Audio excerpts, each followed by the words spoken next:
What's up, guys? It's Wolverine, Death Machine, Mr. GMSI himself, Brian Cage, and you're watching True Heel Heat. Who better? Nobody.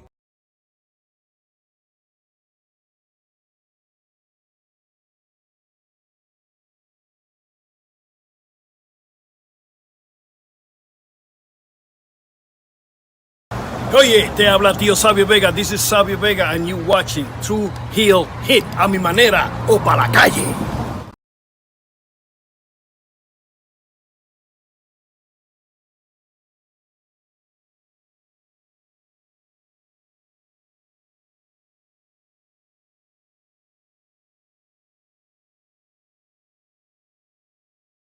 Alright, this House here, very nice or evil. You are watching True Heel Heat. Probably should have had MJF do this, but here we are.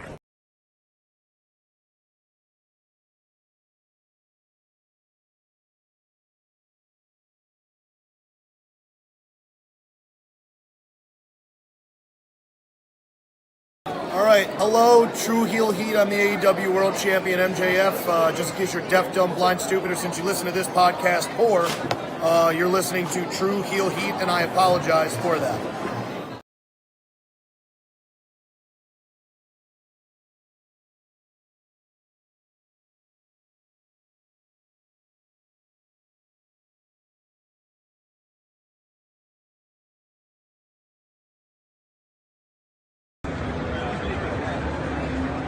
Ready when you are. Hey guys, I may have go away heat, but these guys have true heel heat. So you better listen to the podcast or else I'm gonna kick you in your fucking cock and balls. I'll get it.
Hello. It is me, your True Hill Phenom, SP3. We on live on the True Hill Heat, YouTube, Facebook, and Twitter for AEWramble, episode 140, bloody and mentally scarred, reviewing the April 3rd, 2024 edition of AEW Dynamite as only we can. And to do that, I am joined by the man of 54,000 subscribers. You go to him for your TV and movie reviews, as well as your honest criticism every single Thursday for AEW and Tony Khan. It is Jimmy Macram. How are you doing? I'm good. How are you, ladies and gentlemen? I hope you're doing well, because I'm very nice and a good person. What? What type of lies are we saying? These, you know that new people are watching. You don't want to lie to them. Jesus. All right, if you're new, you hope you're an adult, because you may not like what comes next. That's all I'll say. He's like, it's all downhill from here on the nicest train. If you thought CM Punk was rough, you're going to hate this shit. Negative BS is here. Sassy Edge. Who needs this shit?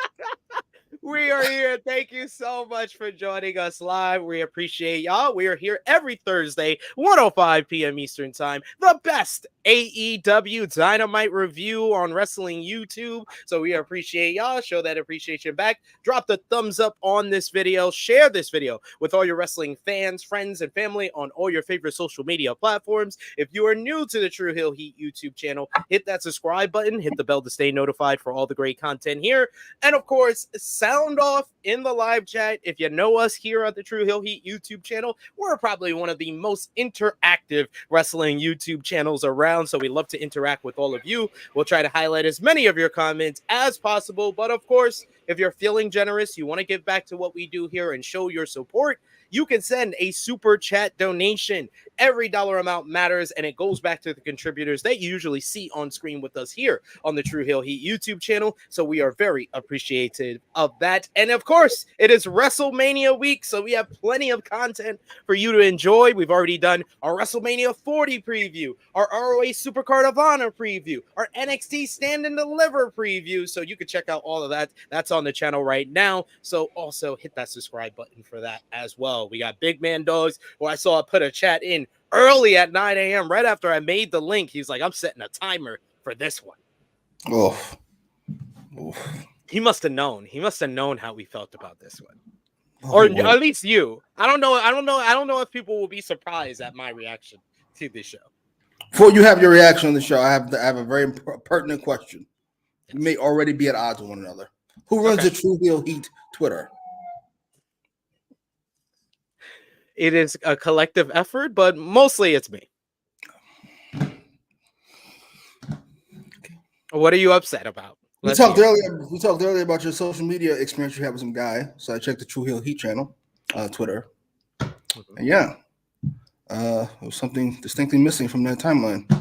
I noticed. Very positive timeline, by the way. We talked about the Edge promo. We talked about fucking this and that. Then there's a big gap between minutes about something we didn't talk about. And then there's more positivity up top. What are you talking about? As far as what? Live tweeting during Dynamite last night? Yeah. Oh, dead ass. I'm glad you asked about that. Because I think like my mind mentally did not want to type out daddy ass. I think like that's what really happened, because I didn't realize it until after the show was over that I did not even acknowledge that in the live tweet. So you, before you get angry at me, I want to thank my mind for mentally being like, you know what? We're not going to do that to yourself. You're not going to type that down. Fair enough. Negro Buck saying, who did Jay White piss off? Indeed, fellas, I've been wondering the same question. We also got Power Driver Finisher. He says, only because I've been subscribed, but a minute is way overboard. We can't wait that long to chat random BS. You can chat random BS as soon as we go live, Power Driver Finisher. Go ahead, chat your random BS. But we got to let everybody else click on the link. That's why we get the long intro, so people have the opportunity to click on the thing. You know, sorry. Apologies for you. We got Eric Isaacs who says, let's the greatest weekend in wrestling this year begin. And who do you got, Joe and the Chain or Rock and with the Mama Rose belt? I mean, Rock put the whippings. Made Cody feel like he was back in AEW. Yeah, as great as Samoa Joe is, I might have to agree with SP3. Rock might be the best character in wrestling at this point. It's just so over the top. I'm glad. See, you know what, Jimmy? I'm going to say something a wise prophet says on this show a lot. It takes you a while, but I'm glad y'all thought it.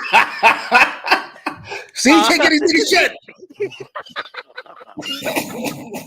Driver Finisher says, I'm relying on Jimmy since I didn't watch Dynamite. So if you're bitter, I'm bitter. If not, well, I'm going to double down on the bitterness. I'm bitter for the both of us. I appreciate it. We also got King Potato. He says Dynamite was fine except for Jay White and Billy Gunn. We got Nicky Boy. He says, glad to be here to have Jimmy give me my daily dose of negativity. Very, very refreshing on account of the positive front I have to use at work. So yeah, balance is key. Yeah. Your anger translator. I'm here for it. That was one of my favorite skits on Yeah, that's the best one. We got a super chat donation already from the good brother Will Chisholm. Thank you so much, Will, as always. Listen up, you prick. He says he should have had the energy for Jungle Boy, but he didn't. Oh well. Never mind. Will Chisholm with a super Chisholm. He says, I'm not the overreacting type, but watching Jay with getting his ass whooped by Billy Gunn made me mad. I now know how Jimmy feels. That's how I think me and Jimmy collectively and all the Jay White fans were just disgusted. And this is the key, because I told Jimmy, like he kind of mentioned earlier, I had an experience with a fan who's like, oh, well, the story going into the match validated, Billy Gunn getting revenge. And okay, fine and dandy, whatever you want to do to make it okay. But if you saying, oh, the person told me, oh, you're not putting out all the facts of what happened before the match to make the match possible. And I'm like, well, you're not pointing out the fact this is a 60-year-old babyface beating a 31-year-old heel that can be the future of this company, that could potentially be with this company for the next 5 years at the very least. And you just had him go out there and bump and sell for this guy for 10 minutes straight without getting a move in. I had casual fans hitting me up and asking me, like, you tell me all the time, Jay White's this great guy. Like, what was that? I got a message like similar to that, like twice last night. Yeah, should have had John Cena's dad beat the shit out of Randy Orton. That's how that works. Just anger, it carries you. It just carries you through. Mind you, the home invasion wasn't even that good. It's his fucking kids. It's his fucking kids. They had a key to the house. Right. It's first I heard of it, to be honest, when they mentioned it on Dynamite. It's fine, because it wasn't worth mentioning at all. We got King Potato said nobody wanted to acknowledge that shit show. Bell says same. Ace says Jay White, get yourself out of this mess. We got Big Man does and Daddy Ass says acknowledge. Oh well. Ace Shock says, yeah, I don't like the booking and all, but why is Billy Gunn not allowed to get revenge for Jay White kayfabe breaking into Billy's house? The same reason if fucking Conor McGregor or fucking Tyson Fury slapped your wife on the ass, the same reason you couldn't do shit about it, because you can't. How's that? Yes, pretty much. And like, it's like I know we're talking about this match early. We got a few matches to get through before we even get to this match. But it's not that the fact that he's not allowed to get revenge, A-Shock. Yet that's you being kind of dumbing down what the issue is. The issue is that it was an 11-minute and 39-second matchup. Did not need to be that long. That's one. That's the first problem. Two, 60-year-old Billy Gunn should not be in an 11-minute, 39-second matchup. That's problem number two. Number three, of that 11 minutes and 39 seconds, Billy Gunn dominated 11 minutes of it. That is a booking malpractice. That doesn't make any sense. Even when a babyface or a heel breaks into somebody's house, the match is not that one-sided. And even if the match is that one-sided, the fourth problem, you have the fucking heel that got his ass kicked for 11 minutes win the fucking match at the end. At the very least, that's bare minimum of knowing what the fuck you're doing booking a wrestling match. Yeah, there are ways to do it. It's just, Billy Gunn's so mad the match doesn't get started. How's that? Hits him in the back of the head with a chair and just beats the shit out of him until somebody breaks it up. And we're done. If you care so much about Daddy Ass's fucking manhood, which I don't. Sorry. I don't either. I don't. People are protecting Daddy Ass. What? You're 6 years old, bro. Like, this dude, like, fucking beat his ass, gives him a Fame-asser, picks him up, says, suck my dick on national television, gives him another Fame-asser, and then the dude, He got in, all his moves was getting out of moves from Billy. That was, oh my God. What did Jay White do wrong? That's what I want to know. You know what he did wrong. We all know what he did wrong. I'm not sure we're going to pretend like we don't. He probably offered, Jay White was Punk giving didn't that. mention him. Punk didn't mention him. Yes, that's why we know. Do. That's why we know it's him. That's why we know it's you. Punk mentioned everybody else. Yeah, he's trying to keep you safe. Nope, you're up. You're up. We got another super chat donation from Will Chisholm. Thank you so much, Will. I'm serious. I'm not going to sit back and take this fucking shit.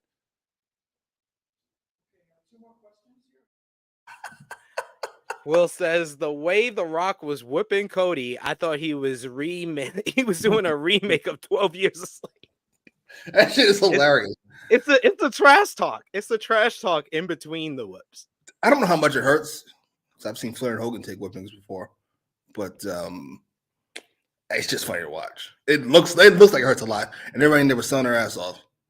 Except the referee who hauled ass out of that ring. That shit was hilarious. Like I don't know if this guy is like not right in the brain, but I broke down all the reasons why, and he just dumbs it down once again. Maybe I get it.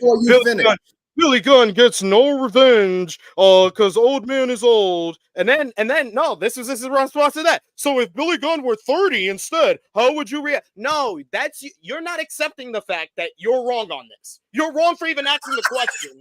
And you don't want to accept it. So you're asking more questions to find a way out of it. It's cool. It's cool. I'm not even going to acknowledge you. Ken Lewis. That's ridiculous. Gave it at the right time. I love when I get this upset because Jimmy's reaction is what keeps me fueled. It fuels me. It fuels the rant. I'll say I'm good. Feel free. We got Maggie in the chat. Thank you so much, Maggie. She said, nah, man, this should have been a simple squash. How did Billy Gunn beat up a former IWGP champion for half an hour? I agree with you, Maggie. If I would have booked it as Jay White going in there and squashing Billy Gunn, or I would have went in there and booked it in a similar fashion to what I thought they were going to do until I saw the finish of book 5-minute match. Billy dominates 3 of it. Jay White gets out of a move, gets in another move, gets in a few moves.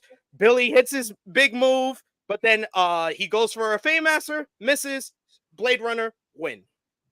It fits his character. I'm just gonna wait. Just gotta ride this out until the old man is tired. It's gonna hit my move. It's the rope-a-dope. It's the rope-a-dope. That's all he was doing. That's all I thought he was doing. And then what? It should have been a roided up version of fucking Triple H versus Taka Michinoku. Yeah. We got Will Chisholm with another super chat donation. You're always showing the love, Will. Thank you so much. We appreciate you. I'm hurt and I'm old and I'm fucking tired and I work with fucking children. Love your work, scapegoat. CM Punk the Prophet. Love your work, scapegoat. Yes, I loved it. I love that shout out. We got Nikki Boy who says A-Shock must be Billy Gunn's burner account. Yes, former IWGP World Champion, the guy that headlined a pay-per-view just last year, got his ass beat pillar to post by a 60-year-old. Goddamn. It's a goddamn shame. Oh, well. He'll be all right. Maybe. Nikki Boy says, that's what I was waiting for, SP3. Jay's whole thing is that he's a counterpuncher. Exactly. I was like, okay. So I was waiting for that part. I was like, okay. So then he, okay, not there. Okay. And then he, no, not there. Okay. All right. It's coming. Wait for it. 15-minute match, I guess. No. Okay. Maggie says he got distracted by the sight of the Acclaim being attacked backstage. Quick Blade Runner. Yeah, they did that whole shit for no fucking reason. No fucking reason for the Acclaimed. They showed the Acclaimed getting beat up backstage. These motherfuckers run down like nothing happened. It's crazy. What are we doing? They didn't sell anything. It felt like them working against Airy Bullet Club Gold.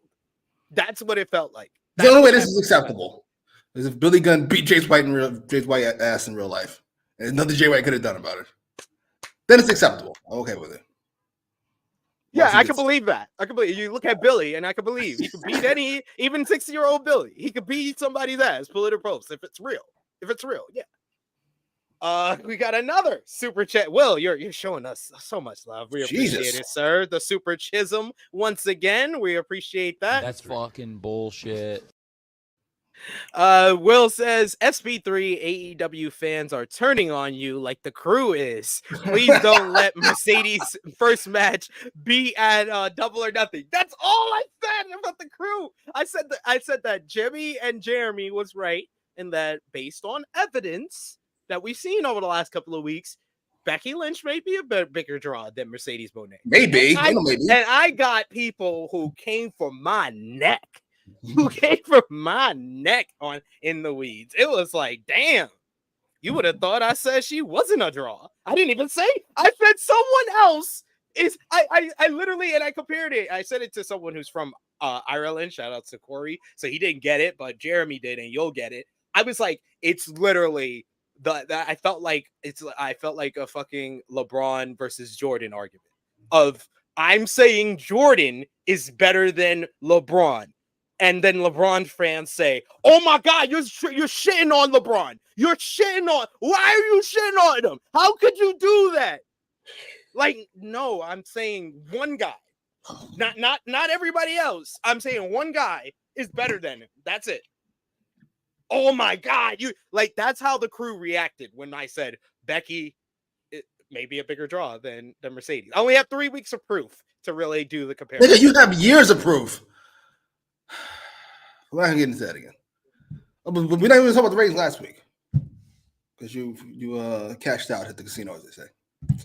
Smartly. I don't know what it was. That little voice in my head told me you should probably just concede now, just in case that rating wasn't gonna look good. And I was very glad when I saw the rating. I was like, man, right? See, always go with your gut. We got another super chat donation, this time from Alexander Fitzgerald. Thank you so much, Alexander. They go on Twitter. I don't see how this is going to work. This is absolutely ridiculous. Send. Alexander says, I know everyone is sick of Jericho, but I'm sick of the Acclaim since All In. How the trios belts go from the Elite versus Death Triangle and Elite versus House of Black to this? Yeah. All In. I'm glad you caught up, sir. Well before that. Fuck needs to be clean. Yeah, and this is like really, I felt like I was screaming at the screen trying to get Tony Khan's attention. Like, Tony, they're not over anymore. They're not as over as you think they are. It's not 2022 anymore. Let's not be like freaking feel like we're doing a burial for people that actually can be over. Goddamn Jim. Well, hope you're right. We got another super chat donation from Will Chisholm, a super Chisholm, if you will. Thank you so much, Will. He says, Tony must have found out Jay White was going to WWE, but Vince came back and stopped the deal. You said this after his first month in AEW. It felt very bitter. Like, it's Jay White. I'm not the biggest overseas wrestling fan, but I know Jay White. I love Jay White. Why are we treating him like some guy? And this is way worse than some guy. But why are we treating him like some guy? Oh, well, that explains why. I caught you talking to some other chick. So now I'm going to treat you with an attitude from now on. All right, well, whatever. I'm sure it'll make our relationship better, you having an attitude. Makes no sense, but here you go, Will. You don't know shit! That's what I think Jay probably thinking about Tony Khan right now. We got another super chat donation, this time from the Nicky boy, Negro Buck Nick Jackson. We appreciate you, Nick, as always. You fucking mark! Nicky boy says Jay White single-handedly sells out MSG and the United Center, and this is the thing. What else can this man have to do? But apparently, this company doesn't care about selling out MSG in the United States. That's why they gave Billy Gunn 11 minutes and 39 seconds in 2024. They was like, you know what, CM Punk? Oh, we'll show you. You say we're worried about 5-star matches? 60-year-old Billy Gunn, 11 minutes, 39 seconds, where he dominates 99% of it. That is fucking heinous. It's Jay White's problem. Fucking Y'all thought Adam Copeland's promo was the real answer. No, it was Daddy Ass versus Jay White. Oh, they punched Jay White for selling tickets. That's what you get. Stupid. You selling tickets. That's not what our business is about. That's my second favorite part of the promo. So what is it about? I don't know.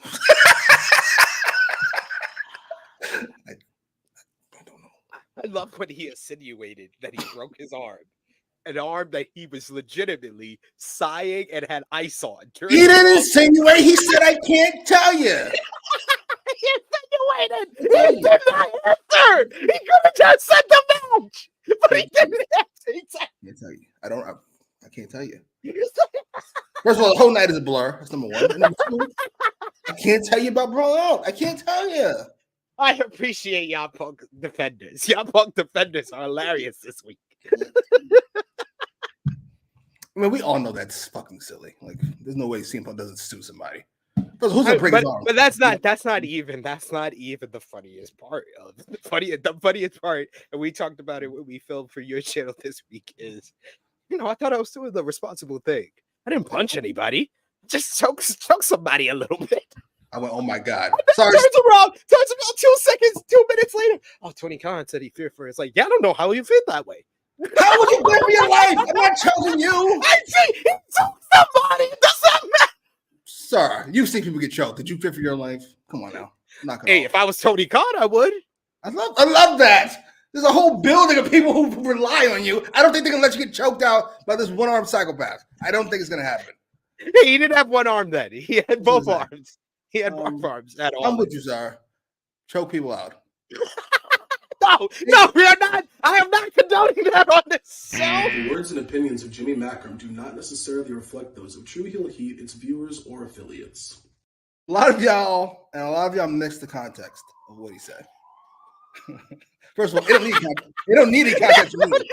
Choke people out, period. Stop there. Good. Don't need no more context. But he was talking about like Chael Sonnen.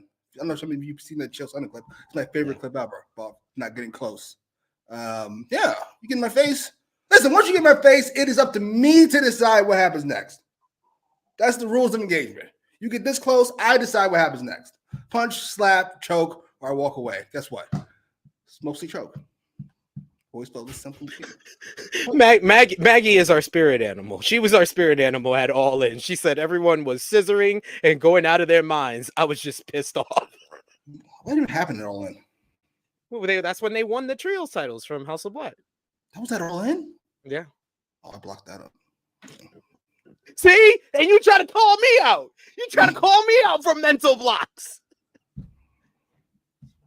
Can't get close to you. That's my favorite. I can't. Hey, took that cocksucker down and called him a fucking amateur. My favorite clip ever. I'm not going to go into this, but let's go into AEW Dynamite from this week. The show was from Worcester, Massachusetts. What did you think about the crowd last night? They were fine. Better than I would have been. I'll tell you that much. It was better than Quebec. I'll give them that. The show kicked off with Adam Copeland, the TNT champion, coming out for in-ring promo. Excalibur welcomes us to AEW Dynamite alongside Tony Schiavone and Taz. Copeland gets a loud ovation from the crowd. He has some issues with the microphone at first. He says he's not here as the TNT champion for the Cope Open, but instead he wants to talk to the crowd as Adam. It's a great time to be a fan of professional wrestling, and he says that there's been a lot of negative BS going around this week, and he just wanted to talk about the positive side of professional wrestling. He talks about growing up watching the WWF, which got some loud boos, and he says that that's not something to boo about because he also watched the NWA and Stampede Wrestling and others because he loves it all. This was torn away from him for 9 years. So when it came back to him, he realized that AEW is where he needs to end his career. Copeland looked at the roster. He says a murder's row of talent, which he put up against anybody or any roster that he's ever been on. He says in AEW, Adam Copeland could face Will Ospreay, Kenny Omega. He shouted out Kenny and hopes he gets well soon. Hangman Adam Page, Claudio Castagnoli, Swerve Strickland, Samoa Joe, Moxley, Darby, FTR, the Young Bucks, the House of Black, Malachi Black. And he says all of which are first time ever matches, which happens in AEW.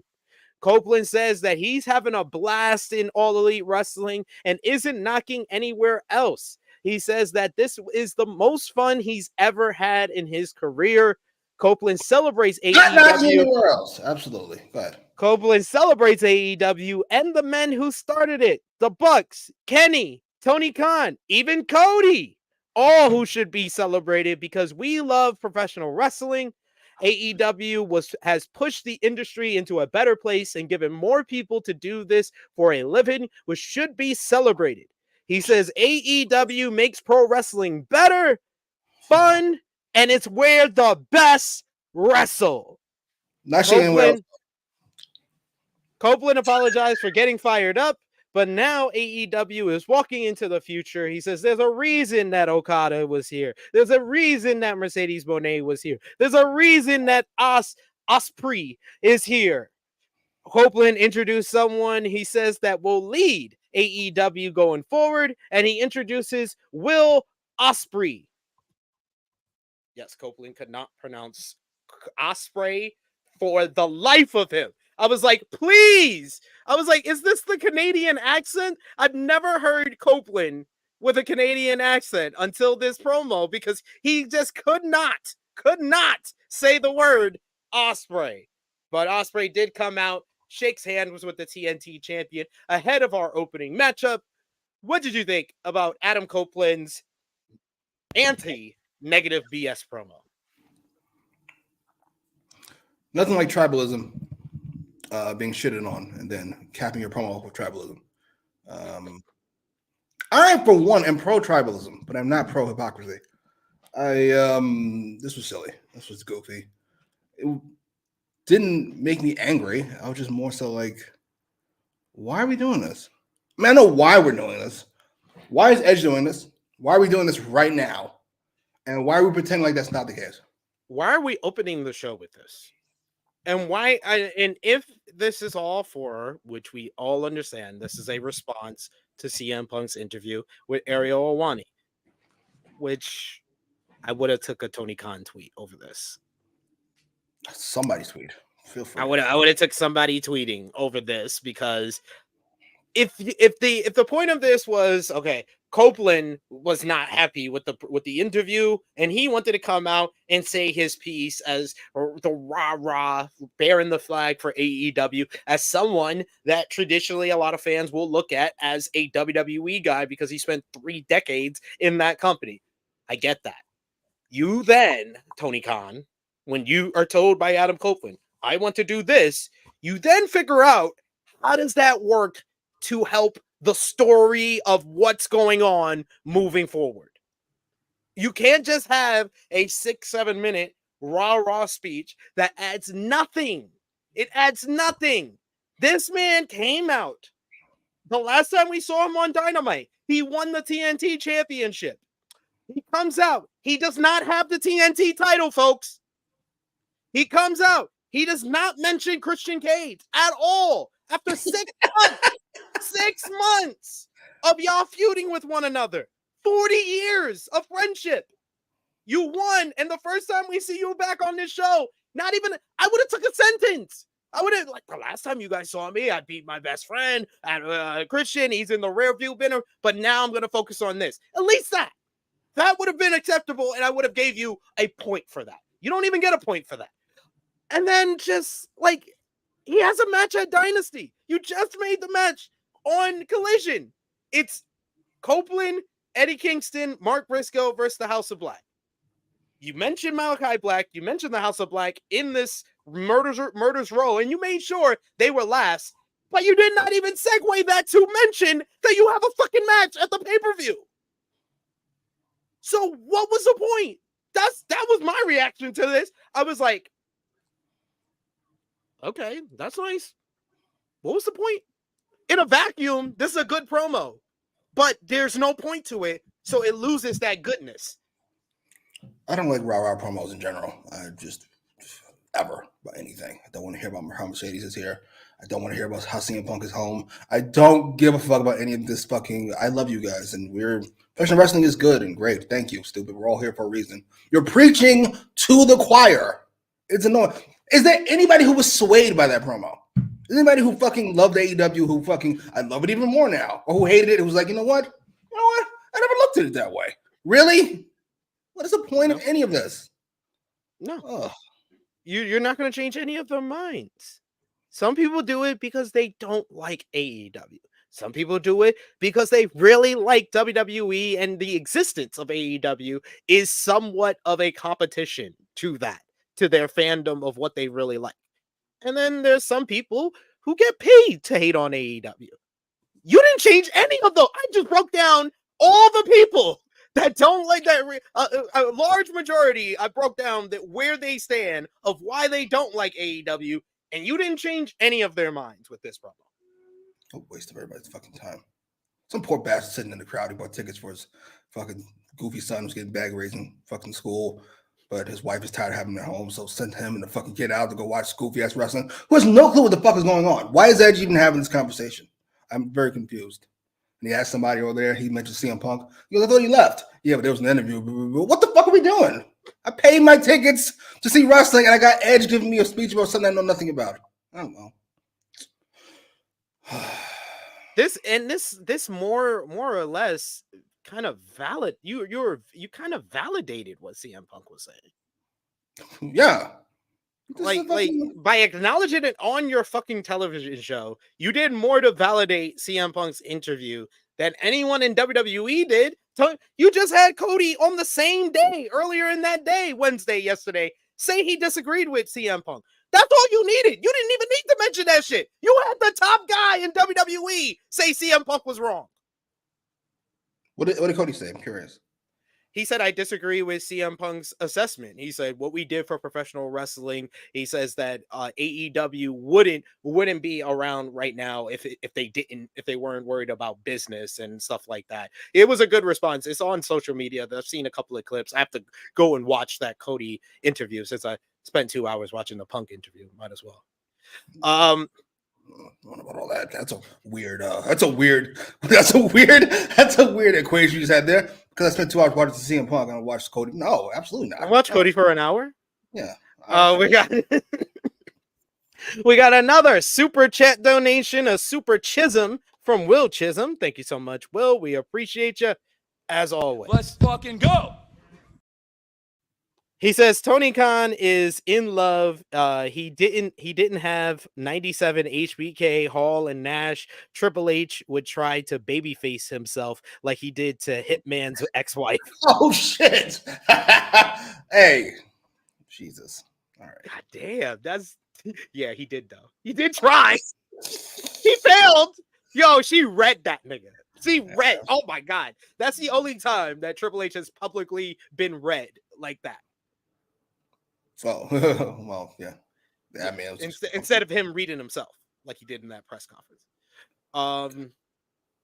Just saying. What? You get paid to hate on AEW. People get paid to hate on Triple H. No, I'm just telling the truth. The rest of you won't tell the truth. I know we've heard it before. WWE puts food on my table. I'm good. We got a super chat donation from Alexander. Thank you so much, Alexander. What's going on today? Yeah, everybody's feeling the WrestleMania love for AEWramble. We appreciate y'all. Thank you. They go on Twitter. I don't see how this is going to work. This is absolutely ridiculous. Send. Alexander says, reminded me of the Mox promo after Brawl Out, but coming from Copeland, who's been there for a few months, seemed off. Should have been from a day one guy. Didn't even have to be a day one guy. I would have took Bryan Danielson doing this promo. Because I think Bryan Danielson would have more translated that into his Ospreay match. Well, Dragon's a professional wrestler. No disrespect. But yeah, you don't have many of these guys who can do this anymore. People hate Jericho, obviously. Cody's not here. This is not the Buck style and the heels at the moment. Omega's not here. What are you gonna do? Yeah. Just dragging her edge. Hangman's not here. You couldn't have Hangman deliver that promo. Nigga, this is your fault. How dare you deliver this promo? What? I will say, Punk sounded like he's like in like 5-10 years. He seems more likely to forgive Hangman over all of this than Jack Perry or the Elite. From the way he talked, it felt like Hangman was an idiot. He thinks the Bucks are like malicious. Mm-hmm. Hangman's an idiot. The Bucks are malicious. As far as CM Punk, he's an idiot, but he was trying to be a friend. He literally said that. Yeah. I've been there. Like it was like. It sounds like how he talked about like Triple H at like a few years after the Art of Wrestling, where it's like it's gonna be like 5 more years, and he'll be like, you know what, we disagreed over stupid shit. I should have never let that idiot. He'll still hate Colt Cabana in 5 years, so he's gonna be. I shouldn't even cared that you mentioned that fucking idiot. You shouldn't have even cared about him. We'll be cool. Let's take a picture. Will Chisholm with another super chat donation, a super Chisholm. Thank you. But don't push me. That's Tupac. Will says Adam only named one woman, Mercedes. That shows what Tony did to the women's division. Adam sounds like the new girl who's been with the guy for 5 months, and bitch, it's dude. I had that thought, but I didn't want to be the first one to say it. So, let me tell you something. I know him. Like, ma'am, you've been here for 12 seconds. The fuck you have no idea. You have no idea what you're getting yourself into. There's a pattern here, sir. And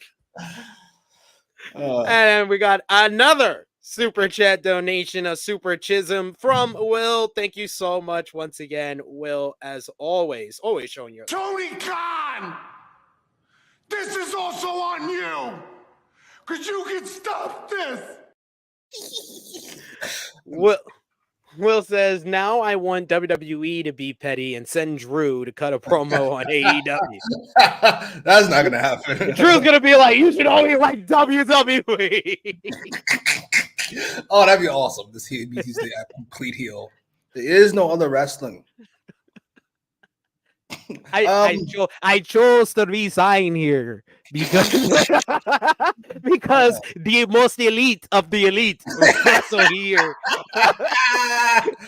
But yeah, like no, you don't mention number 2. 2 mentions number 1. That's math. It's rap math. Jay-Z doesn't mention anybody, but they mention Jay-Z. That's how it works. Jay-Z mentioned them. They're fucking Jay-Z's level. It's a terrible idea. Don't do that.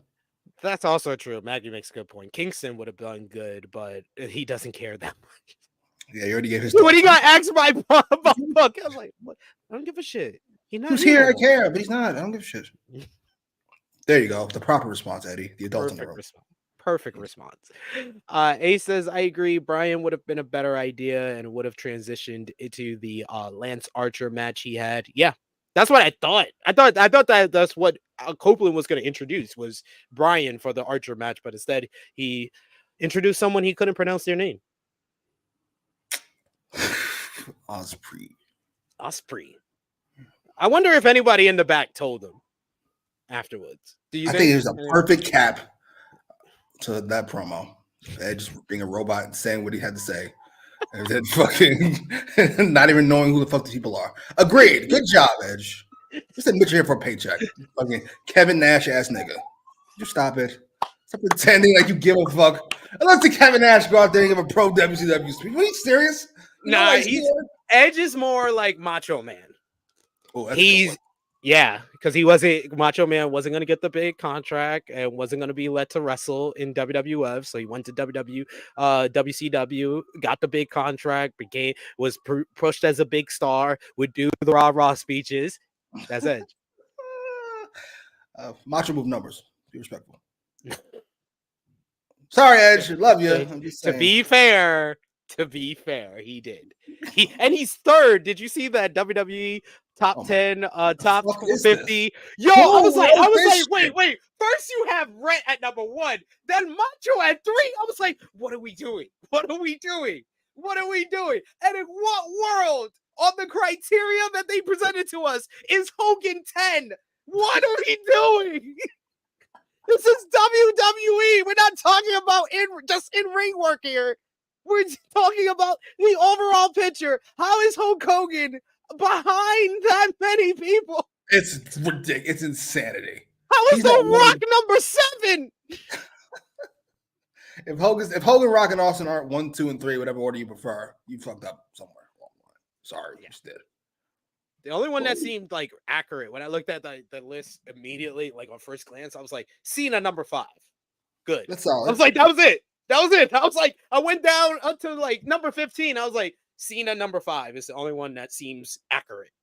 That's fucking ridiculous. Undertaker number 4. I was like, that's way too high. I was Jesus. I was like, he's top 10. He's top 10. Undertaker so much. He's top 10. Right, he's not ahead of Hogan, Austin, Rock, and Cena. We understand this. Yes. He's not 5? I wouldn't have 5, but I could consider it. I wouldn't have him 5. I mean, like based on if you're taking away the draw part, Brett is pretty much a 10 at everything else. Achievements, in-ring accolades, blah, blah, blah, blah, blah. Whereas I would say he's ahead of Taker. And I would also put Michaels ahead of Taker. Agreed on Sean. I don't know who else. And Brett was a draw. Brett was a draw in Europe and in Canada and the UK. He was. Yeah, agreed. Dwight Howard's the greatest player ever over there in Europe. I hate this guy, yo. Like I don't I really sometimes do not like this person. I'm doing this show. I love Brett. He is my favorite promo almost ever in WCW. The fucking El Dandy promo. My favorite thing ever. I did use Brett to break down your criticism of Cody and say that Cody is the next Brett. Yeah. Thank you, so. Nothing wrong with that. You're the guy for a year or so. That's it. Sorry. It's over. He said that's it after that. Yeah. Austin's here now. Beat it. All right, I think I'm frozen here, so I may have to jump out. Back am I frozen for you? You are. Okay. I don't know what you're going to talk about for CM Punk. Yeah, of course. I was like going to say that. I was like, yeah, if I leave you alone, I know you're going to talk about that CM Punk interview because that's the only thing you wanted to talk about all week. The greatest thing I've ever seen for 2 hours, at least. Anybody else enjoy it as much as I did? Did anybody else thought he didn't go hard enough on Tony Khan and he went too hard on AEW as a whole? Is it just me? I'm thoroughly curious.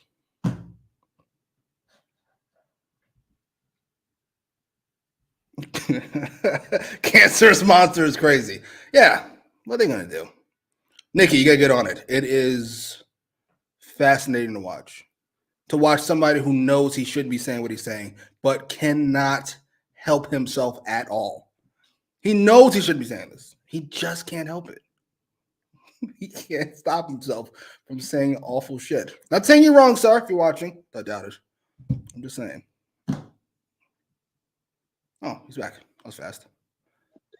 Yeah, I just jumped on my phone because my screen is still frozen on the same screen that y'all was left on before I popped me out. But yeah, we got Nicky Boy in the chat who says he still needs to watch the whole interview. It's just a lot of not a lot of negativity. There was some talk about like why he went back to WWE, how that all went down, validating Sean Ross Sapp's reports that it only got started the week of. All right. Oh no! It wasn't that. It was I'm talking about the signing on. We just got your name and the details on the phone this morning. Right. Love you, Triple H. I don't believe you. Sorry. I don't care who says it. I don't believe you. I don't believe you. No, I really flew up that building. I don't believe you. We fooled everybody. We got them all. We also got Power Driver Finisher who agrees with me. He says Taker's top 5, but not better than some. Agreed. Only question is, could you see him at 5? That's all. You did have him at 5, so like I could see him at 5 though. It's like Kobe. I don't have Kobe at 2, but I could see him at 2.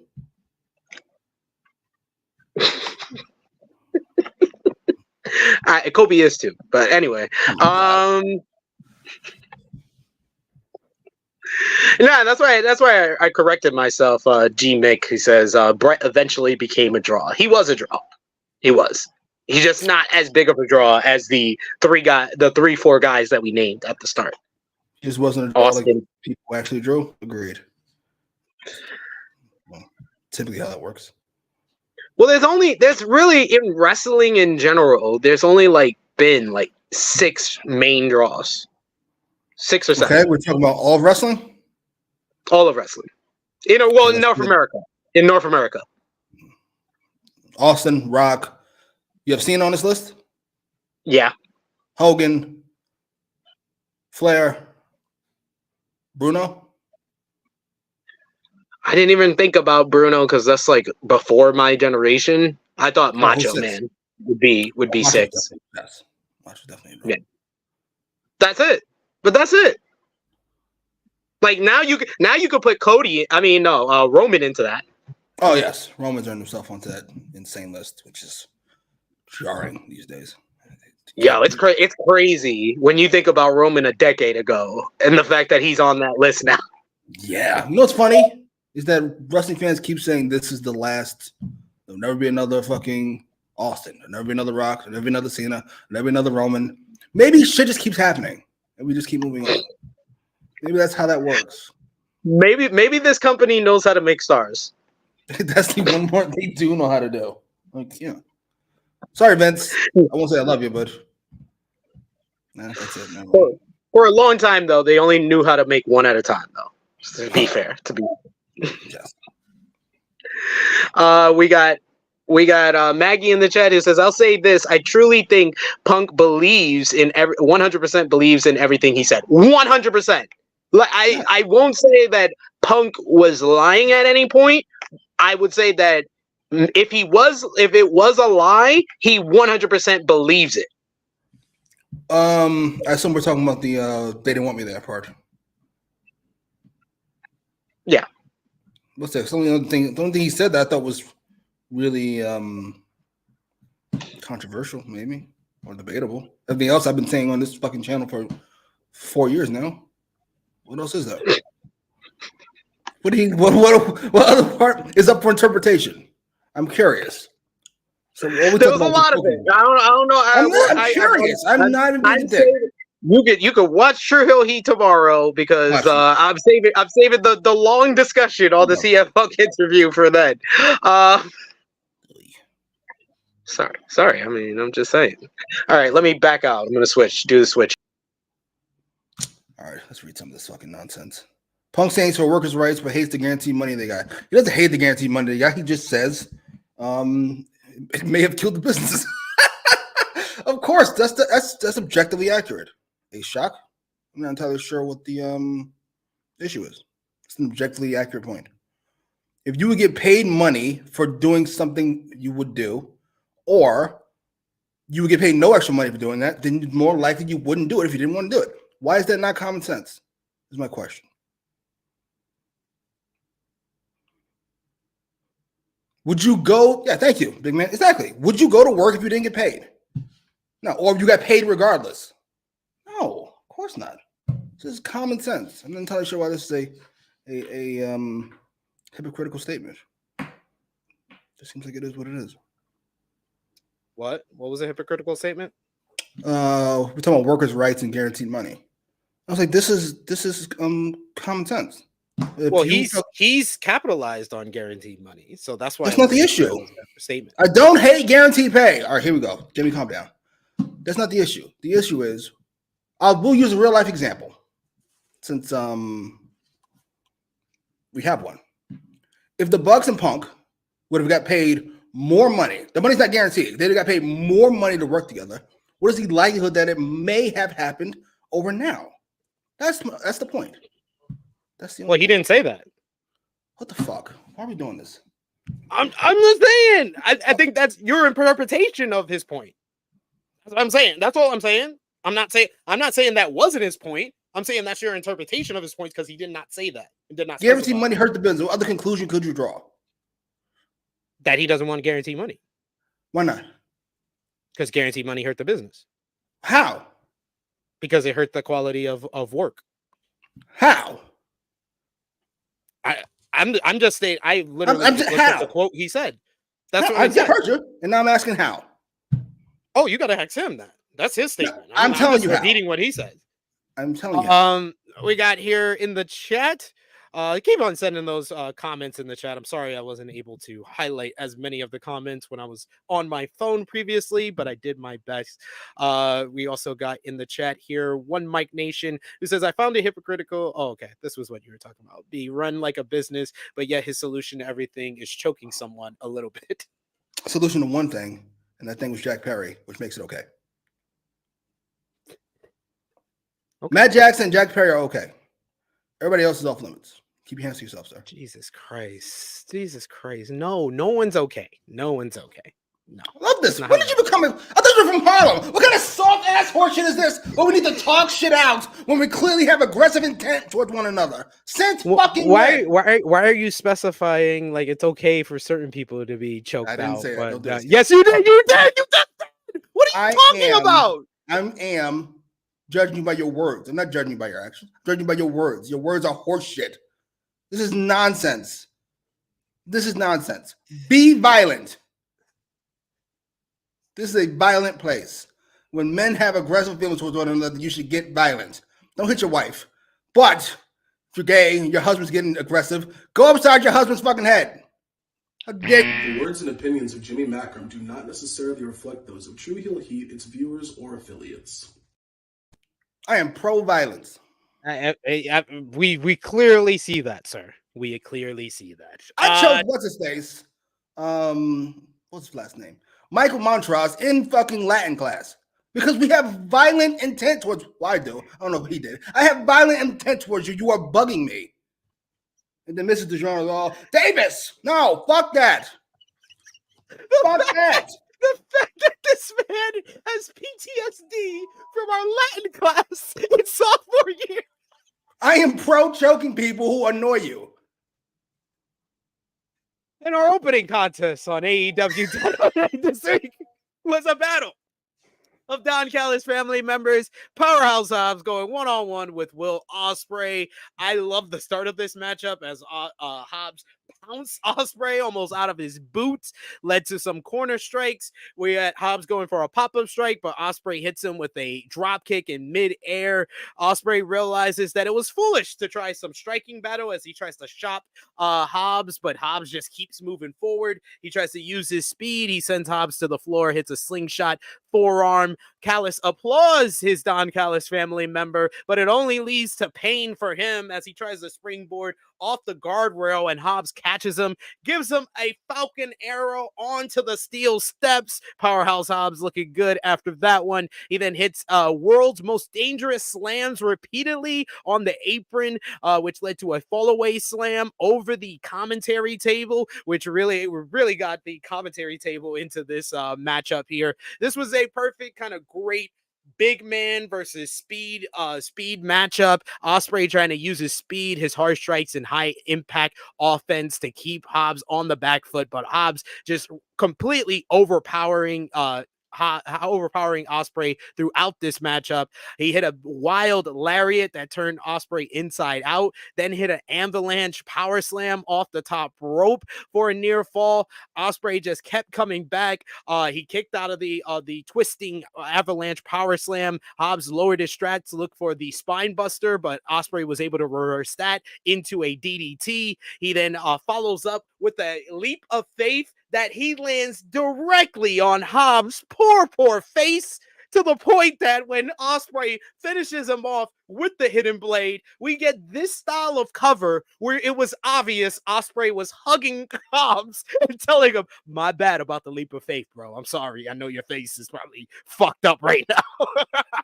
Ospreay picks up the victory in this one. I thought it was a great opener once again from Ospreay, one of Hobbs' better matches in AEW, right up there with his matches with Miro and Sammy in recent memory. Post-match, though, we did see Hobbs get a little bit upset with Ospreay following the matchup, probably for the leap of faith, as Callis tried to bring the Don Callis family members together. Hobbs was furious, so he had to lead him away, and then Ospreay walked up the ramp where he met up with his opponent for AEW Dynasty, Bryan Danielson, who clapped it up for Will. Will said, "Top that," and Bryan says, "I might as well."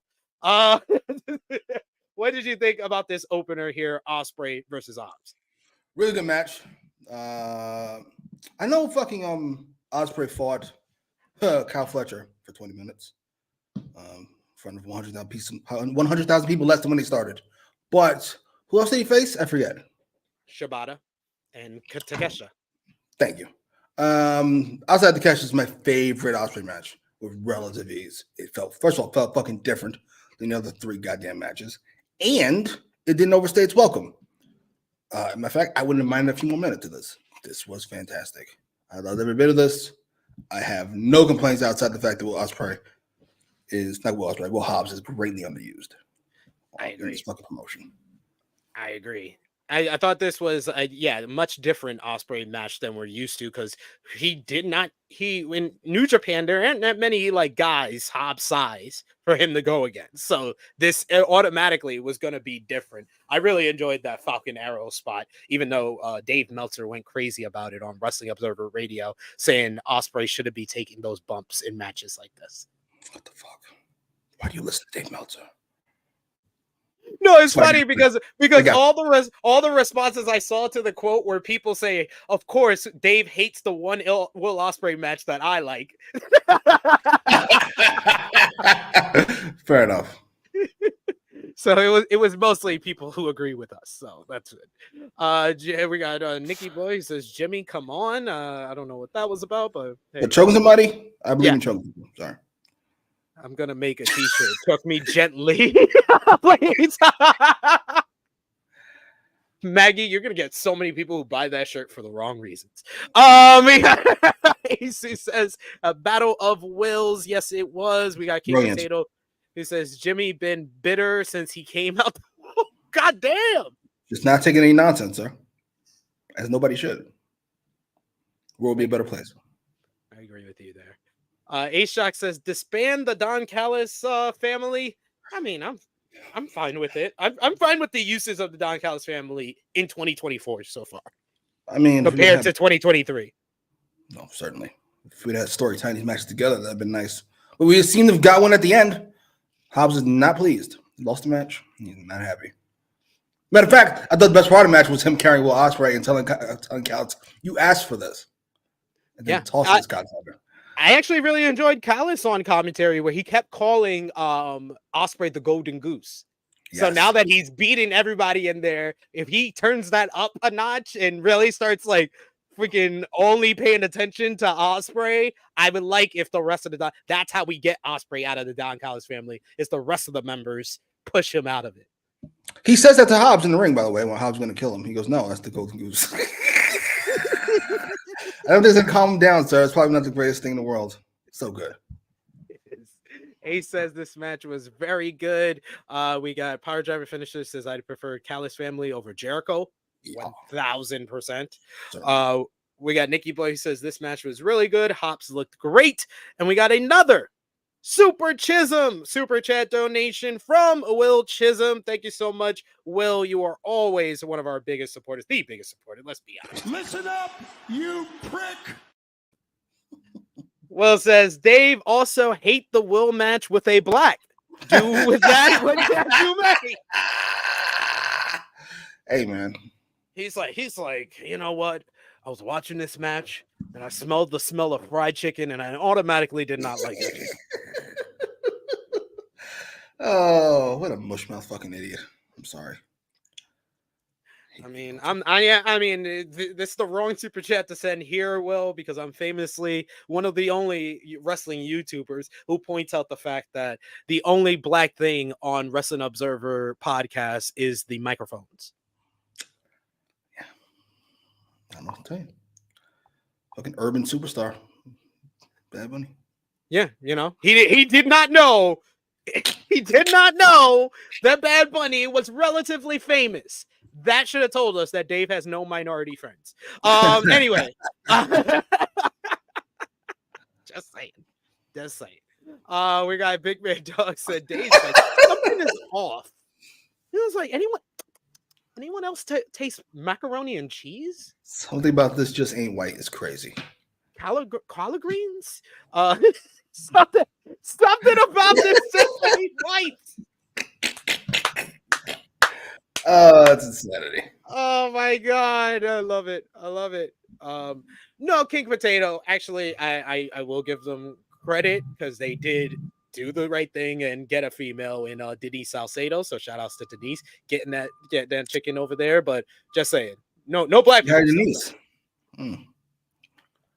So she's not a fightful anymore, or she's doing both? She's doing both. Okay. She asked Big Show any questions about somebody who fucking died 12 seconds ago. Thank you. Anyway, Brian Danielson going one-on-one with Lance Archer was next. Lance Archer immediately comes out and attacks Danielson. This felt like Archer from 2020. He just had a different energy to him, mainly because he's going against the GOAT here. First time ever matchup. Archer just came out looking like a complete monster, delivering chops, clubbing blows. Hits a big throwing suplex, a series of corner splashes. On the third attempt, though, he misses. Danielson zones in, attacks the knees, which really became a target of his offense throughout this matchup. That first dragon screw that he got on Archer looked so violent. Oh my God. No one does a dragon screw in AEW like Danielson. You get kicks, the corner drop kicks to Archer. Archer then swats Danielson to the floor. Danielson used his speed to try a dive, but Archer catches him, hits a choke slam on the apron. He then grabs a ring attendant and body slams him on Danielson. It was all Archer during the break. As we come back, Danielson is finally coming back, hits some leg kicks. He gets he flips out of the corner, tries a running charge, but Archer ran through him with a running cross body. Archer tries for a rope walk, but Danielson pulls the leg out and crotches him in the process. He fires up with some more corner drop kicks before the third was countered into a bear hug. Danielson is able to reverse out of the bear hug into a label lock, but Archer uses his size to get to his foot on the rope and roll to the floor. Danielson meets him with a running knee off the apron. He connects with a drop kick off the top rope. Then we get the yes kicks. Archer blocks a head kick and then hits a choke slam for a near fall. He goes for a blackout, but Danielson is able to fight out of it. He goes for anvil and anvil elbows, but Archer hits a step up knee. We get another blackout attempt. Danielson reverses that into the rear naked choke.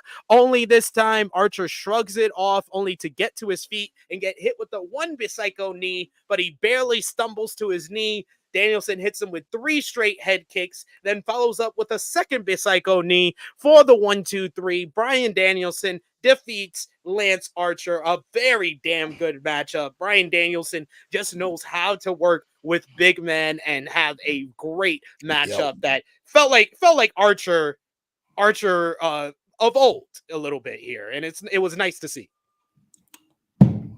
We agreed for an hour and 8 minutes. It's over. Yes, this was a Lance Archer of old. The Lance Archer I don't want to see.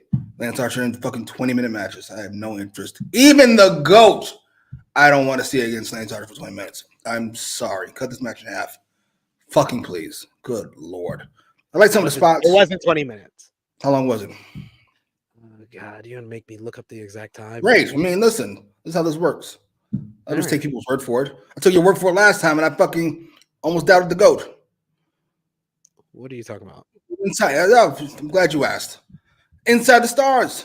We were talking about CM Punk and Jack Perry and all these people fucking came up to CM Punk. And because Dave Meltzer told you it happened this way, I listened to you. It didn't happen. No, Dave Meltzer is the one that reported both ways. Dave's a fucking idiot. So, but he wasn't an idiot when he reported it the way CM Punk said it? Fucking idiot. Fucking mushmouth nobody. Just so we're sure. 15 minutes, 28 seconds. What's the guy's Edgar? Fucking Edgar from Men in Blackface. 15 minutes? Oh, okay. So cut it in half. I'm glad we got that cleared up. Cut it in half. Jesus. You happy now? Okay. No, cut it in half. Who needs to see 15 minutes of this shit? Lance Archer's never here. We supposed to take Lance Archer seriously? Apparently. It's over. Let it go. Apparently, that's what he wants. He wants you to take Lance Archer seriously. It's over. Let it go. You fucked it up. So you want Lance Archer? You want Lance Archer to lose his job? That's what you're trying to say? I will gladly defend Tony Khan on one fucking thing. You didn't have to wait till CM Punk said anything to do it. You should be releasing a lot more fucking people, and it's not even that fucking close. So you have no issues with any of the people that they released this week. I don't listen. I don't want the boys to be released. There's nothing I can do about that. I didn't want Dasha to be released. She's redundant. I'm sorry. I hate to sound like a suit. But you are redundant. The words and opinions of Jimmy Macram do not necessarily reflect those of True Heel Heat, its viewers, or affiliates. Hate to be a suit, but you are redundant in the human resources department. I'm sorry. They should go. Fucking, what's the fucking Jake Hager should go. A lot of these people should just get the fuck out. I'm sorry. I felt one guy was like, "Oh, see, look what they did because they released this guy. This guy can't afford his job because I don't get." I'm sorry. What am I supposed to do? Employ the fucking world? Enough. Oh wow. Damn, that's more of an answer than Tony has ever given about asking about someone to release or leaving the company. But apparently TK said in the media call the reason the boys were released was because they kept no-showing. Okay. That would do it. I mean, any job that does it. Yeah. Oh, well. And I was with you. The boys and Dasha were my two where I was like, we could have still had a role for them. I think they're good at what they were doing, and you have a role for them. Dasha was doing stuff on like Rampage and stuff like that. You don't need Justin for every and Collision. You don't need Justin for every show that you do. Yes, we do. No, listen. It's not hard work. No offense. You're fucking talking for 2 hours. And I'm talking for 2 hours. You're talking for 2 hours of fucking 30 seconds at a time. We don't need two people to do this. We don't. I'm sorry. We got Ace Shock who says releasing the Tate twins in the middle of a storyline was stupid, just like when Ali got released from WWE in the middle of his storyline, and then he said never mind when he heard the real reason why. Ace Shock, I'm begging you, brother. You gotta wait a second before you be typing stuff because there's now twice in this one stream you typed something too quick and then had to put a quick response afterwards. I'm trying to think who else. There's gonna be a lot of people on my fucking firing line. Gotta save some money to get Drew McIntyre. I was bummed for Anthony Henry only because I think he's hurt right now. Which I never like when anybody loses their job when they're hurt. But why? I know you don't care. Why? Huh? If you get released, do you still get paid for the remainder of your contract or no? No. It's very sad. Unless they have like a non-compete clause like WWE, the non-compete clause, you get paid for the non-compete clause, and then once that's over, then you stop getting paid. Oh, Jesus. Okay. Well, that works out, I guess. I mean, if you're on the lower end of the spectrum. Mm-hmm. We got Power Driver Finisher who says he agrees with you. He says they're overflowed with talent that doesn't necessarily need to be used. Yeah. Like I said, there was like 10 different names that were released, and I only think we could have saved like 3 of them. So on the most part, I think that this was a good thing for the company. You say it's a nice first step. Yeah. Because how much money did we actually save? Probably not that much. We probably don't need to be giving Ric Flair large amounts of money. Well, it's really a sponsorship deal, so technically he's paying us to fucking shut up. Dope. Hate him. You're a clown. Why'd you call him a clown on the podcast instead of recounting the time you called him a clown? Should have called him a clown then and there. He's a nice guy. Who cares? Who gives a fuck? He's a nice guy. What? are you talking about, sir? Never thought I had to chastise okay. you not going far enough. Oh, okay, that's good. Bell says TK said in the ROH media call he's bringing him. I think he's talking about Anthony Henry back once he recovers from injury. Because he doesn't want to pay him while he's hurt. I get it. No, I get it. I think that's hilarious. But I understand it from the money standpoint. I don't want to pay you while you're hurt. I love that. That's fucked up, though. That is fucked up. That's fucked up. Anthony Henry makes fucking $12 an hour or whatever the fuck and a bag of peanuts. What about Miro sitting at home for months at a time and we don't want to release him, but release this poor bastard who could probably use that goddamn $12? It's insanity. Gonna release him, then hire him back so I don't have to pay him while he's at home hurt. What? Well, he can't do anything to get paid. He literally can't. He can't work in a grocery store. He can't do shit. He's hurt. That's when you release him, when he can't do dick. That's wild. That's wild. That's what I wouldn't have even said that. I wouldn't have even said that. I wouldn't have even admitted that was my plan. I would not admit that was my plan because I think if anyone breaks down that a little bit, it does not look good for Tony. Because he does not live in the world we live in, sir. He's been a billionaire his entire life. He doesn't understand this shit. Fair. Renee Paquette welcomes Lionheart Chris Jericho to the stage. As it should be noted, Jericho walked out of the usual heel side of the ramp. Indeed. Paquette asks Jericho about his offer to be a mentor to Hook last week. Jericho said Hook referred to something last week that's been sticking with him, so he called Hook out here. He tells Hook that Hook said that he knows who Jericho is last week, and Jericho realizes it's like the song says, everyone I've ever loved, I pushed them all away. Jericho said he's not asking Hook to trust him, but to believe in him as much as he believes in Hook. The crowd booed Jericho. Hook said he believes in Jericho so much that he got them a match on Collision, and he'll be keeping an eye on him.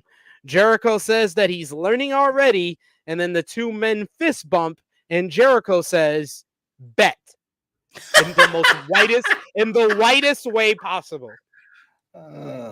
Jesus fucking Christ. After this segment awkwardly ends with Jericho tapping Renee on the back as she walks away, we get Shane Taylor Promotions backstage who say they are the team that have took the challenge from Lion Hook. They are going to be the ones to knock out the Ocho and Hook on Collision. They get their ass beat courtesy of Shane Taylor Promotions.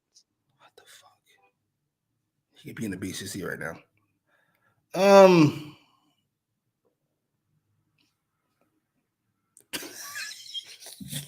I saw him come out the heel tunnel and I went, at least he gets it. At least he's listening. At least one of y'all are listening. But like, yo, the graphic for this segment got booed. Awesome. Yo, am I the only person? Listen, I know a lot of you don't enjoy longer promo packages or whatever. We'll call them packages, promo segments. The last 2 weeks could have been one entire 8-minute, 7-minute promo segment. Why is this being stretched out? I'm so very confused. Over multiple weeks. Whoa. This whole story is going at a snail's pace, and it's not the only one that's going at a snail's pace. I don't understand. We'll get to that other one in a minute. Hook looks like somebody who chokes people a little bit. That's the gulliest outfit he's had maybe forever.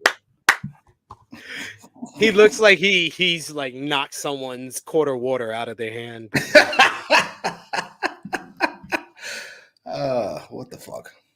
Oh, good luck. Oh man.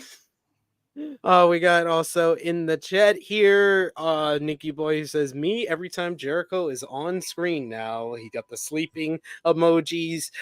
We got Alexander. He says, "Hot take: Hook can't cut promos worth shit." To be fair, he not given much of a chance to cut promos worth of shit. They give him like 2-3 sentences. He does well with it. I don't know what you're talking about. We got Also in the chat, Louis says Jericho needs an MC Gusto character just dropping on forums on all the time. And then we also got a super chat donation. Thank you so much to Will Chisholm with a super chism, if you will. Thank you so much, Will. Weapon in hand, too. And Blackpool Combat Club, they better wear out Kenny as long as they can. But Hangman's going to come out here. Steve Austin. Will says, who would have thought The Rock would have a better rebrand than Chris turning in 2024? Not I, said the cat. I thought for sure we're in for some fucking goofy bloodline jokes, fucking tribal queef jokes. Instead, it's the best character in the business. Best character in the business, the final boss. Love it. All right, it's time to talk about pain and torture and having your dreams of Jay White being successful in the United States. Yeah, I was talking shit a few months ago. Told you this would be all right, Jimmy. Main event Jay White is here. Absolutely. Here he is. Let's see. Daddy ass Billy Gunn going up against Switchblade Jay White. Jay White makes his entrance, the dopest entrance, the Bullet Club Gold entrance, and of course Billy fucks that up. Standing behind him, he beats up White, crashing him into the barricade. The match officially begins in the ring. Gunn no-sells a White chop and sticks him with the right hand as the Acclaim are shown watching in approval. We get the Guns watching annoyed. Then we get Billy gets in the ring. He goes for a count and then breaks the count, only to then brawl into the crowd with White. Then referee Aubrey Edwards just follows them out instead of counting them out. That would have saved us a lot of time. Gunn stayed in control outside for what felt like 10 minutes. With White getting in the ring for a split second, only to be clotheslined back to the floor, which sent us to commercial break. During commercial break, Gunn tries to slam White into a chair set up next to the steps, but Aubrey wouldn't allow it, placing the chair under the ring, which begs the question, why wouldn't Gunn just slam White into the steel steps? That would have been simpler. Back from break, White finally sidesteps a corner splash and got his first bit of offense, drop kicking out the leg of Billy Gunn. That was the one move he hit on this matchup. White wanted a Fame-Master, but White wanted the Fame-Master, showing some cockiness, but then Billy Gunn hit him with a tilt-a-whirl slam. Billy rolls to the floor. We saw the Acclaim now out there, laid out on the backstage on the big screen. Gunn is distracted by that, so White gets out of Gunn's move and pushes him into the ring post where he barely hits the ring post.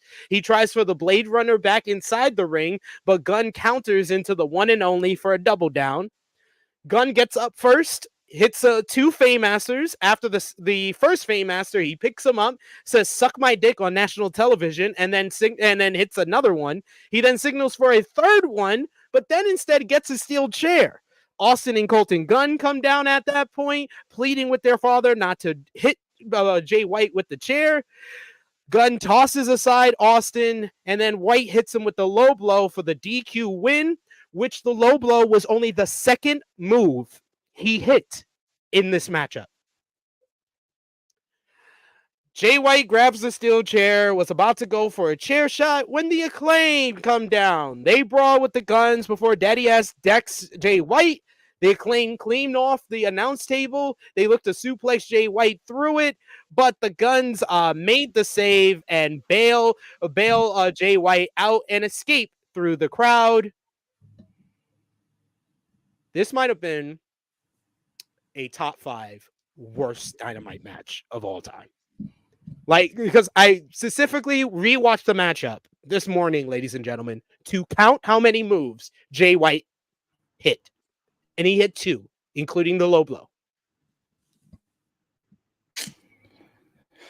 How long's Jay White's contract run? Probably 3 years. Oh my God. How long's it been there? A year?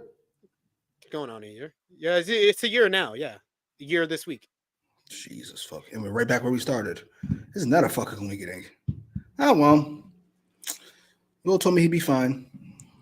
And even when he wasn't doing fine, you all told me it's better than wrestling fucking The Miz. Is it? He beat the Miz. Is it? He can't beat daddy ass. Forget can't beat. Got his ass beat. He got washed. Like he's a jobber. Like he's just some guy. It's fucking embarrassing. I'm so annoyed. Oh, well. Be careful who you hang out with, sir. That's why Dax went out there and cut that promo. I'm not going to let y'all J-White me. You're not going to J-White me. A-Shock, it's nice for you to reiterate you didn't like the booking, but then you ask questions to try to defend the booking. So you belong right with the people that like the booking, because that was stupid. If you didn't like the booking and you understood why we didn't like the booking, then there was no reason to ask one of the questions you asked earlier. All it did was annoy the fuck out of me. Clearly, he's not forgiving you. No. You're with the enemy. You're with the enemy. Go over there with the people that like the book. We got Big Man Dog says, Aubrey, this is also on you because you can stop this. Man. Well, I can't believe it. I'm still kind of shocked. I'm not entirely sure it happened. Yo, I'm like really confused. Who did he piss off? Whose bag did he shit in? Is it because he broke Darby's foot? Ooh. And he wasn't supposed to?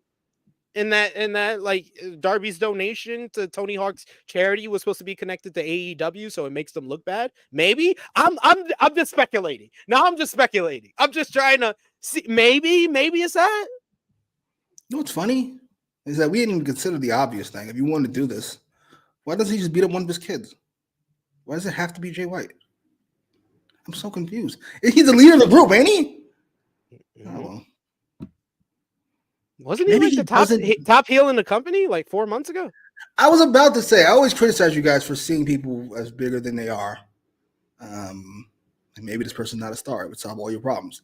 Perhaps our problem could be solved if we just acknowledge that Tony Khan doesn't see Jay White the same way we do. Hey, you told me that before, and look who's the number one contender for the women's championship. So I'll take. I'll hold out hope. What? I'll hold out hope. Wait, Jay White. You said he don't fuck with that person anymore, but they're the number one contender for the women's title. She's been MIA from what? What, sir? Oh my God, he's had a fucking.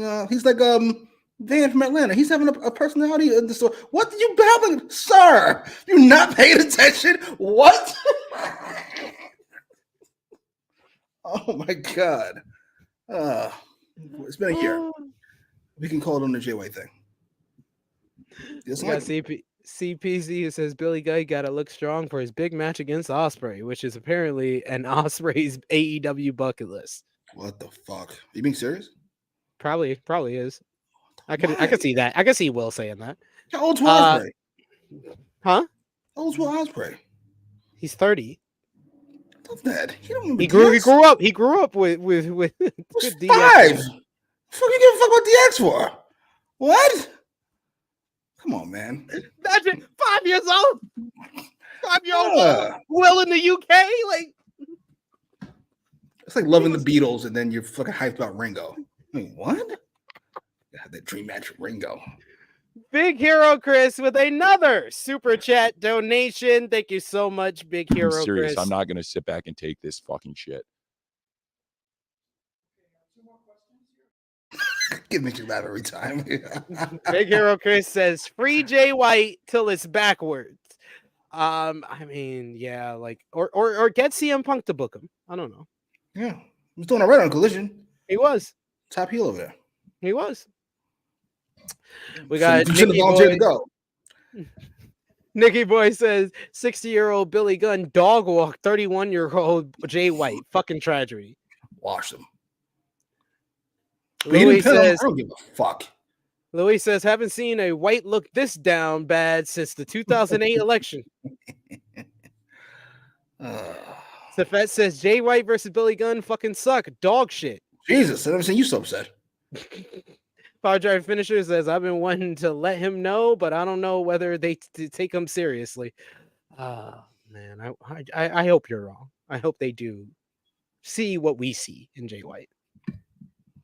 I think we've always made the Triple H comparison. Maybe that's what Tony Khan actually sees. This cocksucker. He's a Triple H fucking op. He's a fucking op for Triple H. Look at the way he wrestles. We got Alexander says, bring back Juice. That's what I was hoping for. I thought that this whole Acclaim looking good and strong was going to lead to Juice coming out and the Guns and Juice and Jay beating them down. I thought that was going to lead to that, but that would have been great. It would have been great. I would have complained about how that match was booked, but I would have been like, but the post match was so much better. I would have at least had that to put my hat on. Now I got nothing. My hat is on the floor. Oh well. We got RPGs that says, see, the problem is Brian doesn't see anything in Jay White. That's why he's not doing great on Collision. I'm gonna assume Brian doesn't have as much swing as Punk did. Yes. Because I trust Brian's. I don't trust Brian to book himself. He has some terrible ideas for himself, but I do trust him to book other people. But here we are. Like I said, top five worst Dynamite match. I can't even think of just one I hate more. I just one I hated the most. For LTVs. Yeah, probably the one I've hated the most, because there was one that I like last year. Jeff Jarrett versus Jeff Hardy, the Texas Chainsaw Massacre match was a worse match, but I disliked. That was a worse match, but literally, I think when we talked about it on this show, we laughed about how bad it was and we moved on. Yeah. This is one that, like, it's gonna take a few months to recover from this one. Yes, I saw could Jay White bury squash Billy Gunn and make this better. No, I won't forget. I'm a little bit sorry. Yeah, and to be fair, another part, because I gave 4 reasons of why this was bad. The 5th part, nothing Billy Gunn did looked that impressive. There is that. It was like watching a fucking it was like watching a 6-year-old beat up a 30-year-old. It would look very unimpressive. It would look very unimpressive. It would be very unimpressive and look very slow, and that's what this was. But moving on, we see footage of the Young Bucks and the Best Friends arriving at the building earlier today ahead of our first matchup in the Final 4 of the AEW World Tag Team Title Tournament. Once I saw that Sue was here, I was like, this can only mean one of 2 things. They are going to pull off that upset, or the turn is happening. Indeed. I was hoping for the upset, but sorry. Honestly, they did get me a few things. I thought it was a pretty good matchup, but we'll get to that in a minute. First, we had Renee Paquette introduce Willow Nightingale on the stage. She comes out to a big ovation along with Chris Statlander and Stokely Hathaway. Nightingale says that she is feeling motherfluffing great after her win last week. Nightingale says that she's busted her butt around this town and she started her wrestling career here. She says she wrestled at the White Eagle, which got a massive pop from the fans. Nightingale called this her home away from home and learned who Willow Nightingale is. She says she rode up and down the roads, even some of the roads alongside Chris Statlander. And every time she questions if she belongs in wrestling, the crowd's cheers reassured her and helped her blossom into who she is today. And she says that at Dynasty, she is going to finally put down Julia Hart. She's going to finally win championship gold in AEW, and she is going to be the smiling face of TBS. Pat Stokely added in that Nightingale had last week what the kids call a banger. He says week after week, she impresses not only Hathaway, but the entire world. I thought they were going to let him continue, and Stokely was somehow going to make reference to Willow breaking Mercedes' ankle, and then that would have led to her coming up. I thought that's literally my only nitpick, is that they should have done that. They should have had Stokely be like, she's been doing this for a year. Last year, she broke Mercedes' ankle, and then hit the Mercedes beat. Just then, Mercedes comes out. She walks out to an even bigger reaction from the fans, telling the fans to say hello to their CEO. She says that whoever is the TBS champion after Dynasty She says that she has next because at Double or Nothing, she will face the winner of Julia versus Willow for the TBS title because in Vegas, money changes everything. So it will be Mercedes Moné challenging the winner of Willow Nightingale versus Julia Hart for the TBS championship at AEW Double or Nothing. I actually like that decision because it does bring what I've been echoing a bunch of times as one of the major issues about AEW structure. But that we are linking the next two pay-per-views together in some way. In some way. I think you need more of that throughout the pay-per-views that they do throughout the year. But there is some issues.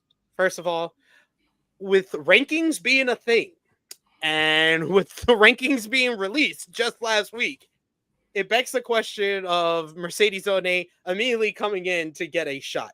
TBS Championship, they do open challenges, so I can get that. That's fine and dandy.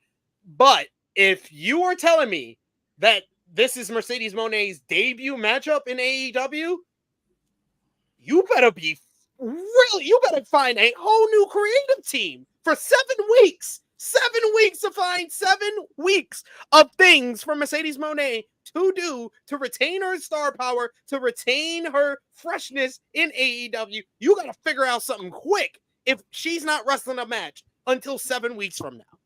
That's my big things as far as this. I thought the Willow portion of this was really good. She just comes off as such a likable, genuine babyface. Jimmy, what did you think about this segment? Agreed on the Willow part. I was shocked at how well she did. It was a really good promo, and I don't like generic babyface promos. But this wasn't generic; it was babyface, and I liked it quite a bit. Not just because of Willow, so that's always a win. It really worked for me. Like, I would cheer for this person. Now, on to the Mercedes portion. We used to shit on Deanna for being a heel, parading as babyface. And Romeo came out and said, don't worry, super likable babyface Mercedes is coming. How apropos was that? This woman is not a babyface. She's kind of an asshole. She interrupts. She fucking says, I'm getting a title shot I didn't earn. And then she dances. This is insanity. This is the least P. Diddy ass. This is the least likable person maybe ever. What? As long as we acknowledge she's a heel, which I feel like has to come sooner than later, then it's all good. But she's not likable. No, she's not likable. She's watchable infinitely. Yeah, but not likable. Not likable. Like week after week, I'm seeming like the all-knowing prophet of that Mercedes should have turned on Willow that first week. I think that we would be looking at things a lot better and her character would come across a lot better if they would just let her play a heel. Oh, definitely. When is 7 weeks away? Apparently, it's her first match. Well, probably different. To be fair, they did not say it's her debut match. So that makes me hold out. That makes me hold out a little bit of hope. She'll fight Julia or fucking Sky Blue in the next. She'll probably verse the loser ahead of Double or Nothing. The loser. Yeah. And the loser would have a genuine gripe. I should deserve a rematch. Why the fuck Mercedes get it? Then they can fight for it. Yeah. Am I the only person who thought Santa looked like a heel goon already? She looked like a security guard, which I think she did on purpose, knowing her, she did it. She was like, you're not going to give me any lines this week, so I'm going to look like Willow security. If this is the way to put all three of them together, Stokely, Statlander, and Mercedes, I'm here for it. I'm really hoping, though, that they show the backstage segment that happened after the next match with Statlander on either. They probably won't show it on Dynamite next week, but either Rampage or Collision is still acceptable because her role in Best Friends was kind of re-acknowledged on social media with the backstage segment that they have. Well, I'll talk about after the next matchup. But we got another super chat donation from Bell this time. Thank you, Bell. And it's nice to see your support. We appreciate it. Because he wants me to work with pricks constantly. That's what it is. Nevertheless, he blinked. He does one blink, and then he. Nevertheless, it was like one blink when he heard him say it, and then one blink before his response. Yeah, he acknowledged what he said. Oh shit, he just said out loud. You said that out loud. Bell says, "Dear God, is this TK's way of countering The Rock being in Night One's main event?" No, TK's not countering The Rock being in Night One's main event because smartly, AEW won't be going against Night One of WrestleMania. They'll be going against the press conference of Night One of WrestleMania. Brilliant. Sorry. It's the same result. It's the same, You're going on 11:30 at night. It's the same result. Listen, whatever. I'm not mad at it. There's not much you can do. You'll still get your 250,000, whatever the fuck the last time was. You'll get them because 150,000 people buy AEW pay-per-views. Whatever that number is, we'll be watching Collision. It's all good. That's actually a good question, Ace. I'll show you some love. You gave us a good question. He says, would Jay White be lost in the card if he went over to WWE? If he went over to WWE when he was going to go over to WWE, I would say an inarguable yes. He would not have a major matchup at this year's WrestleMania. It was around after last year's WrestleMania. Okay. Mike, that feels right. I wouldn't be shocked if he was in NXT. He'd probably just be getting ready to leave, probably after Mania. He wouldn't be a main eventer, no, unless you got NXT main event. And I don't.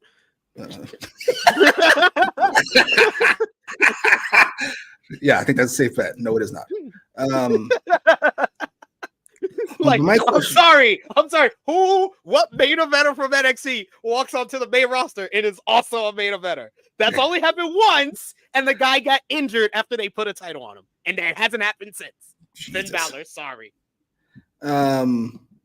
Yeah, my guess would be he'd been in NXT, and then he would come up now and kind of take the Kevin Owens versus John Cena spot.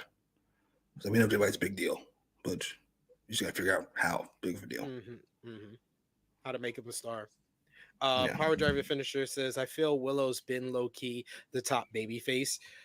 Like it's like if this was a logical company, it's like you have to turn Mercedes heel at some point. If this is the match you're doing at Double or Nothing, you have to turn her heel in the build for this to be an effective build the way you want it to, and it will sell tickets for Las Vegas and sell tickets for the pay-per-view. But this is the same company that booked Daddy Ass versus Jay White, so all bets are off. What kind of business is it? I don't know.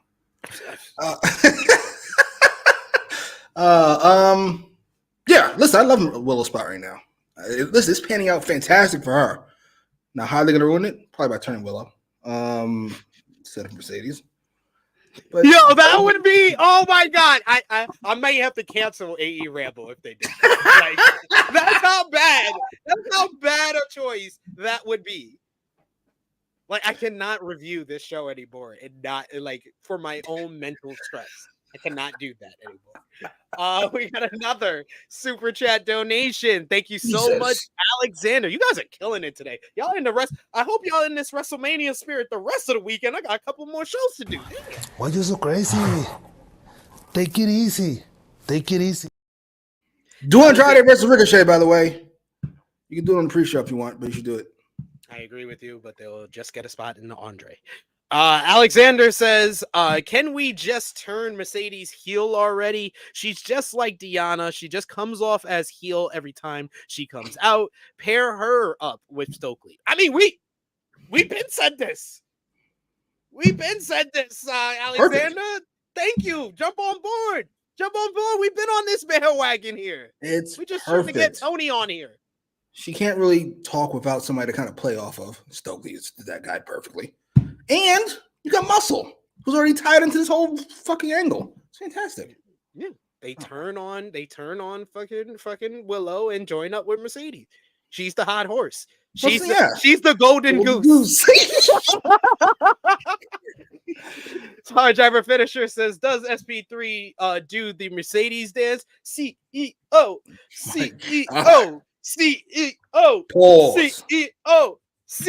I'm sorry, that dance is dope. That was crazy. My mate's voice, that was crazy. That was crazy. Hey, we do it for the people. We got Will Chisholm with another super chat donation. Thank you so much, Will, as always. Thank you. Fuck you. Bye.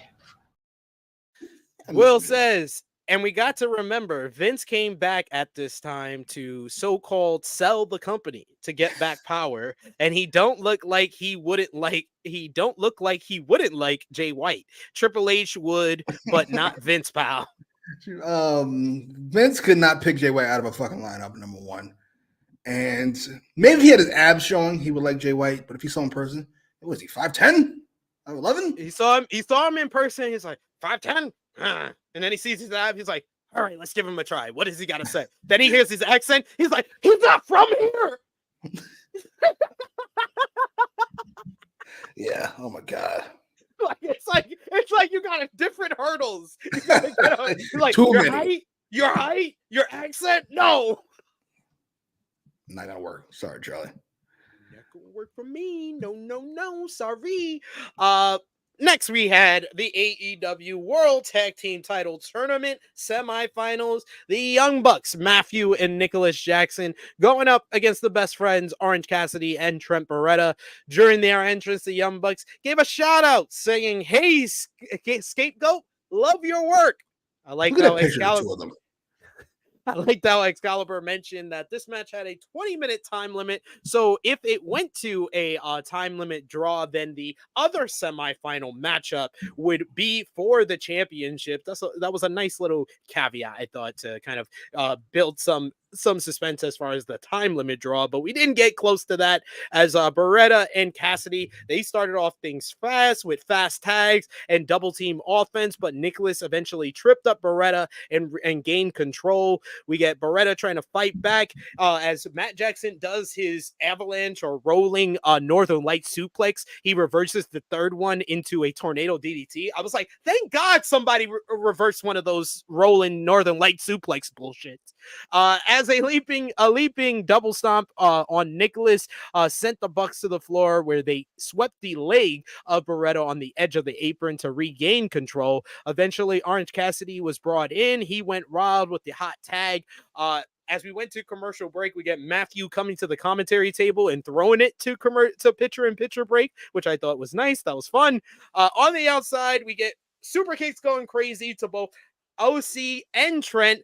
Matt Jackson comes on outside and looks like he's about to super kick poor Sue right in the face. Sue tells him no. Matthew says he wasn't going to do it. Sue gives him the weakest and the slowest paintbrush slap I think I've ever seen. Matt Jackson looks at her like, should I sell that? I don't know what to do. Back inside, Beretta hits a big running knee and then a top rope double stomp from Orange Cassidy with a strong zero connects. We get a near fall as Nicholas breaks up the cover. He then gets wiped out by Cassidy on the outside. Sue is cheering her son on. She even gives him a kiss on the cheek as he gets ready to charge at Matthew, the exposed turnbuckle in their corner had been exposed for a couple of minutes. As Beretta charges, Matthew trips him, slingshots him into the exposed turnbuckle, and then a schoolboy gets the Young Bucks the victory as they move on and advance to the finals of the AEW World Tag Team Title Tournament. I really enjoyed this matchup. I really enjoyed the Young Bucks in general as heel. I like how they always are working to try to get as much heat as possible on themselves, and this are just shithead chicken shit heels in the best way possible in these matches.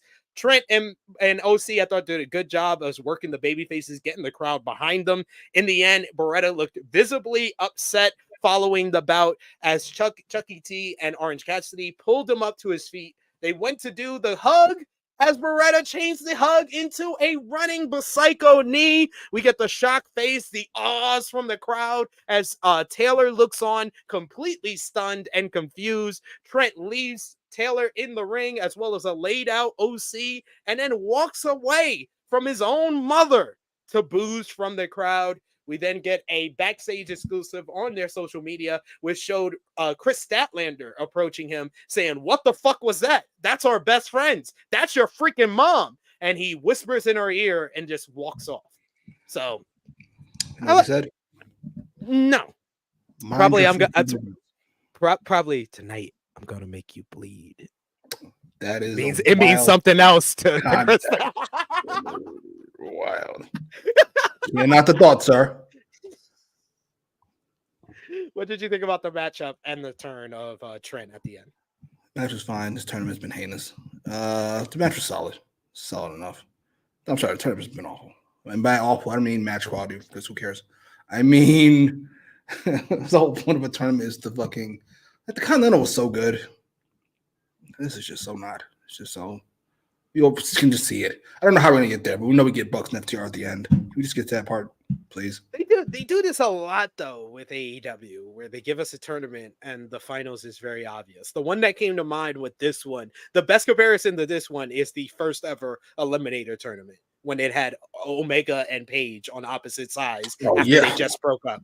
After they just broke up, it was like, yeah, we kind of know who you're going for here. I'll tell you when I lost all hope. It's when they had the tournament with Cody and Lance Archer in it. It's like, there's no way they're going to just have a meet in a tournament. Somebody's going to fuck somebody over in the tournament. No. It's exactly I mean, but that was the first time. That was the first ever time they did it, because that was before the Page and Omega. Wow. The Page and Omega, that was what I think it was, because it followed that Cody and Lance. It was like, okay, now you're making it too obvious. Like, I lost hope right away. This is over. Top Flight beat FTR.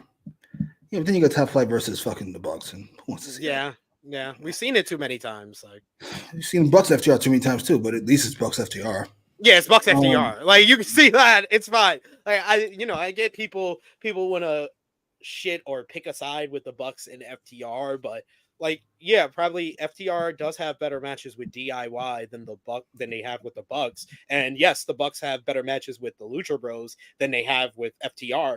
But you can't name other tag teams outside of those one tag teams for each of them that they have better matches with. So, like, why are we complaining? You know who doesn't want to pick between the Bucks and FTR? FTR. They no longer want that smoke. Remember when I saw the Dax promo? Oh my God, I've never seen somebody beg off a beating so bad. No, I love it here. Don't let anybody tell you not to follow your dreams. Who even kind of said that? What the fuck are you babbling about, sir? We love it here. Please don't hurt us. We don't know Jay White. This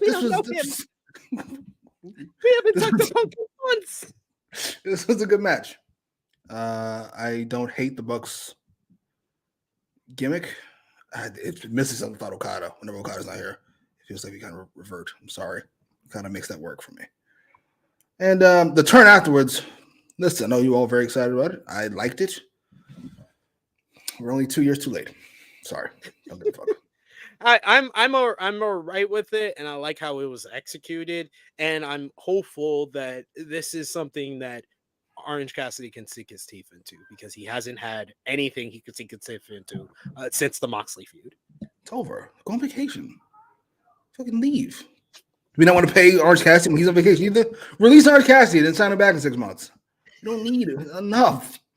You need Orange Cassidy. For what? To drive 50,000 people away? That whole draw thing is done. You guys think, yes, I watch these things like a hawk. It's over. It's been over for a long while. Remember back in the day, you were like, man, when Orange Cassidy opens the show, it never does less than $1 million. How removed are we from that? It's over. Let it go. We're done. He hasn't been a draw in forever. Let it go. It's been forever. It's been a year. That's not forever. That's not 10% of somebody's fucking career. It's over. It's done. Jesus, it's over. It's over. Will Chisholm with a super chat donation once again. Thank you so much, Will. You're always our big supporter. Let's fucking go. He says, sorry, I gotta say this. I'll forget. I love you, CM Punk. I know you're not watching, but I'm going to call BS on you. Fucking. Oh, I didn't. I was sold to me as something else, and then I brought it. Sir, did you not watch? So I've been saying it before you signed. This is about matches and 5-star nonsense. I don't believe you, sir. Or you weren't paying attention. You can have it whatever way you like. I don't believe you. Sorry. Alexander with a super chat donation. Thank you so much. We already read that one. I just realized. Yeah, we did. Oh, gotcha. Yeah. Yeah, here we did. But Alexander says Willow would be the nicest heel ever. She would ask somebody, are they okay after hitting them with the chair? God. Who wants to see that shit? Fucking Simon Dean ass heel. I'm excited. We got another super chat donation from Will Chisholm this time, for sure. We appreciate you, Will. You don't know shit! Will says, I get why WWE and AEW have Jade and Mercedes as baby faces. At least WWE put her with Bianca and Naomi too. By that time, and with the Black Girl Magic, it's just painful to see Mercedes as a baby face now, and she's not wrestling also. Yes, she's not weird. I think that if she, we don't know for sure. There's been speculation that she probably isn't clear, but like the thing, how she can stay babyface is by having great matches. That's pretty much how she became a babyface to begin with. If you say so, I'll take your word for it. If they're gonna have her talk and dance, I don't think it'll last. No, that's what I'm saying. I'm saying though, you just wrestle. You're just gonna wrestle. She never talks. No. I'm not saying she never talks, but I'm saying the reason why she became a babyface in WWE was because she had great matches. Is that not a fact? Sure, but then she's got to talk. And you remember very fast, she ain't a babyface. Please stop speaking. Stokely Hathaway making jokes for her on the mic she can still retain her babyface energy. All right, we'll see. Pair her with Stokely. That's how she stays babyface in my eyes. Well, two people in this cast. It's a math problem. I'm sorry, Stokely is hilarious. He is a -2 minus -2 is somehow 4. I don't know how that works, but it does, mathematically speaking. That is actually it's not true. Like, we got another super chat donation, Super Chisholm from Will Chisholm. Thank you so much, Will. We appreciate it. I'm serious. I'm not gonna sit back and take this fucking shit.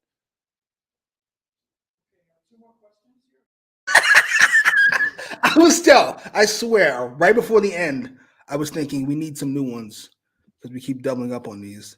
And then by the final turn, I just start laughing because it's funny every time. It just is. Well says Vince would see Jay White and say, "Hey, you're no Austin Theory, pal." He definitely would. He was like, "You're like 100 pounds lighter." Yeah, look at him. It's gorgeous. Built. Greek god. He's the next John Cena. Huh? Hey, you're telling me? Oh man, yeah, unfortunately that is what Vince would probably say. We got TRP Jesus said too dark, SP3 too dark. I mean, I'm just keeping it real out here. And I think that this does have a chance of happening. Alexander says Bucks beat FTR and then Motor City Machine Guns come out. They are free agents. You're not interested. This is a fucking retirement home? This is insanity. Now the Machine Guns are retirees? Ain't them niggas 40? 40 is now retirement age? 40 is not retirement age, but 40 is you're clearly got more years behind you than ahead of you. Can we agree? That's fine.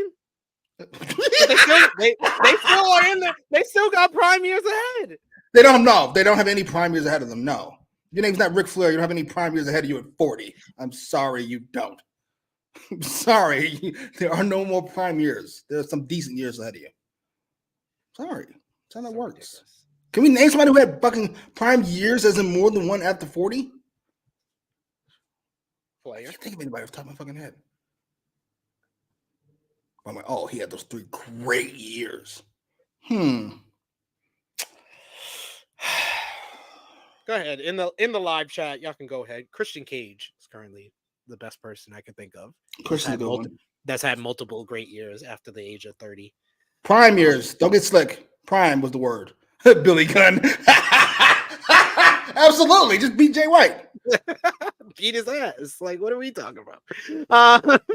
We got another super chat donation here. Yep, from the Super Chisholm himself, Will Chisholm, who says, Tony told FTR, you're going to go out over the Bucks one way or another. You damn skill. But don't push me. That's Tupac. Yeah, man. Hey, man. You know better it. do your job. You got us in this fucking mess to begin with. We got one more super chat donation, Super Chisholm from Will Chisholm. Thank you so much, Will. We appreciate you. You don't know shit. He says, this feels like Preston Van's turn on Dark Order. Why should we care? And a year later, I feel the same. Damn. Agreed. Sorry, I think Charlie. this is a lot more memorable than Preston Van's turning on the Dark Order. Mainly because the mom being there and the reaction that it got. Yeah, listen, it got more reaction than I thought it would. I still don't give a fuck, but it was cool to watch. Yeah. We also got here in the chat, Safet says Tony Khan needs a haircut. For what? Who's he trying to impress? Also true. Sponsors? AJ Styles. That'd be nice. I love AJ. When did no, he had multiple. He was 40 when he came, or was he 39? When he came to WWE. You know what? It's not really important. Are any of his WWE years better than his best TNA years? Yeah. You think so? The Cena years? 2016 and 2017 is among his best years ever. I'll give you the Cena years. That's one. Now what? That's 1 year. I said more than one. Yeah, give me three. I said 2016, 2028, 2017. That's 2 years. 1 year. 2016 to 2017 is 1 year. Let's talk about from January to December. He came in January of 2016 to December of 2016. You think those 2 full years were 2 of his best years? Yeah. Good Lord. Yeah. Right. It was. When Mike Nation says Sean. I'm gonna let Sean slide. I would say yeah. Because what age was he when he came back in 2002? 30 something. I don't know how 30. Let me see. This is easily look upable. Not sure why I'm not doing it. You know, 20 whatever he is minus 22. He's 37. It was 37. That was 2002. So 2005, he's 40. Yeah, that's multiple years. So you got Sean and you got AJ Styles. Sure. AJ Styles, Christian. Christian's one good year. One great year. Hey, it's an all-timer. And it's over, by the way. It's an all-timer in my book. We got A-Shock who says, what should be the age to retire forever then? SP3 is right. SP3 is right. What? You just fucking questions. It's not what I asked. What I said. I know, like, he does. I don't think he realizes that his questions come off very aggressive. When you read it out loud, it comes off very aggressive. Listen, wrestlers can wrestle forever. It's not my body. It's not my money. Feel free. I just don't want to see you. Sorry. It's not like I don't. It's not like I don't want to see the machine guns, but like, LA Knight. I love LA Knight. But like, is he still in his prime? He's doing what he did in TNA. Sure. There you go. He's got 1 year in his 40s in his prime. Ain't that a bitch? Yeah, but see, that's what I'm saying. I'm not giving it to Undertaker. You have one match a year, sir. Yeah. I would hope it's good. Yeah. Sorry. I would hope that one match that you've been preparing all year for it's good. Yeah. Then we had our main event of this show, main event matchup. Thunder Rosa going up against Mariah May to determine the number one contender for the AEW Women's World Championship. Timeless Toni Storm was back on commentary, and I thought we got a little bit of the Toni Storm magic on commentary because she had 2 really outrageously hilarious lines. She first gets on commentary and tells Mr. Chavon she's very sorry he lost his dog, but thankfully they get to watch Thunder Rosa. Basically calling Thunder Rosa a bitch. Then later on in the matchup, she says that Mariah May reminds me of a younger Toni Storm. And you know what Thunder Rosa reminds me of? An older Thunder Rosa.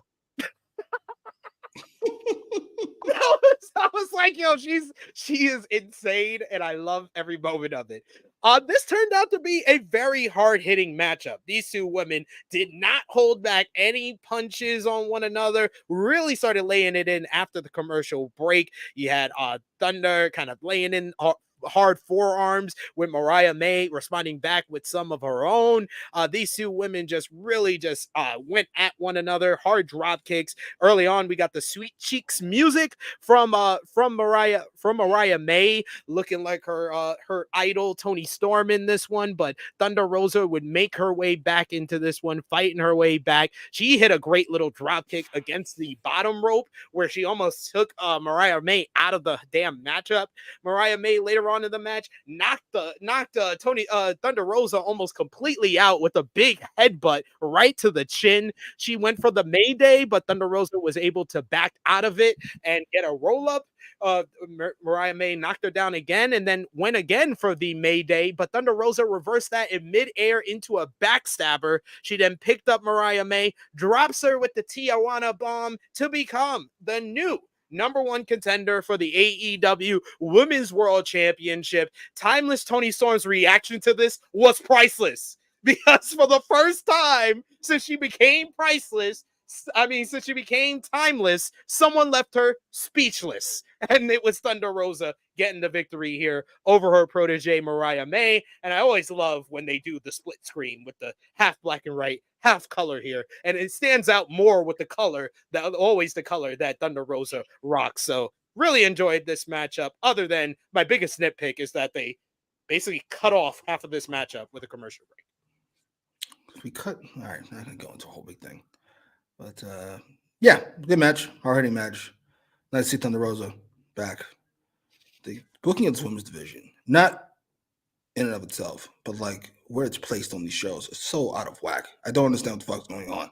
Like, didn't we just do something with fucking Deonna being pissed, and then they weren't on Dynamite last week, and then Thunder Rosa is now the #1 contender, and then can we just pick what we're doing, please? I don't ask for much. I like Thunder Rosa, so I'm here for it. They'll have a good match, I suppose. But man, I'm kind of over it. Sorry. I was fine with this, other than, like I said, the cutting off of the matchup with the commercial break. And yes, he had the X23 outfit on in this matchup. Great choice by Thunder Rosa there. And we also got Ace Chalk, who says Wolverine. No, is X23 Wolverine's clone, basically. We got Annika, who says, so how is this feud gonna look? Because I don't see Rosa selling for Toni Storm's gimmick. I mean, that's been the key to the Thunder Rosa. I mean, the build of Toni Storm versus Deonna Purrazzo being good. The key to it was Deonna Purrazzo trying to bring back the old Toni Storm and not really selling for the gimmick. The feuds that stand out for Toni Storm are the people that don't sell for the gimmick. I'm not sure about Rosa's brand of no selling. Yeah. Just gonna be this. She might shoot on her. Yeah, this is stupid. Look what you had to do to get over. It's embarrassing. This company's a joke. She just says, Tony, you're a clown. Oh, it works. You say, Tony, you're a clown. You walk off. Walking clown emoji. Oh well. No, that'll be fine. Match will be fine at least. I think it'll be fine, especially if they also can bring up, like, because now that she's a heel, it does seem appropriate to bring up Toni Storm's comments after Thunder Rosa was injured. I don't remember what the fuck her comments were. Oh, she basically alluded to Thunder making up her injury and not wanting to lose to her. Right. Yeah. Awkward. I hope they work that out. Yeah, hopefully so. It's a wild thing to say about a former wrestler, a wrestler, right? It's kind of wild. Yeah, but we saw what the deal was on AEW All Access. It was. I'm sorry, I know that's your girl. It was Britt. Oh, it's not about being my girl. It's that fucking Toni Storm's a grown ass woman. You can blame somebody else for what you said. That's not how that works. That's not how that works. Rumor and innuendo. Penta Zero Metal is backstage with Alex Abrahantes, who said Penta is for the people, and they've been asking for Penta to carry some gold. Penta calls out the fact that Adam Copeland has been defending his title against outsiders. So how about he defends it against an AEW original and give the people what they want? So it will be Adam Copeland one-on-one with Penta El Zero Miedo for the TNT Championship next week. And I literally texted you. I was like, did we call this? Like, here we are. I told you this where we'd end up. And we're here. What the fuck? Whatever. I'm sorry. I figured we'd get here with the fucking Cope Open, whatever the horseshit is called.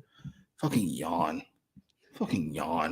Just the least whatever. I'm not even get upset. I don't have any energy to get upset about Jay White or fucking Copeland or any of this. Who cares?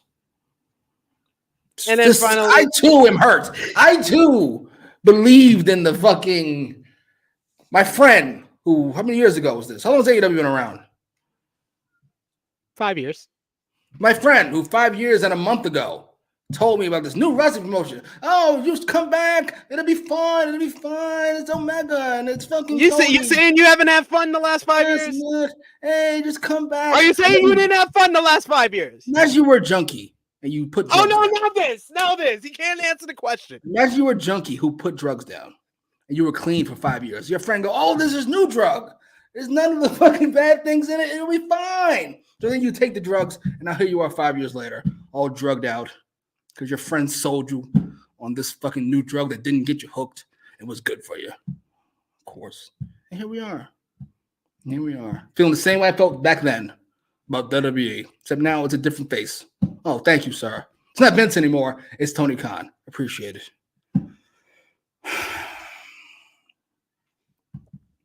For someone who doesn't care, you really sound like you cared there.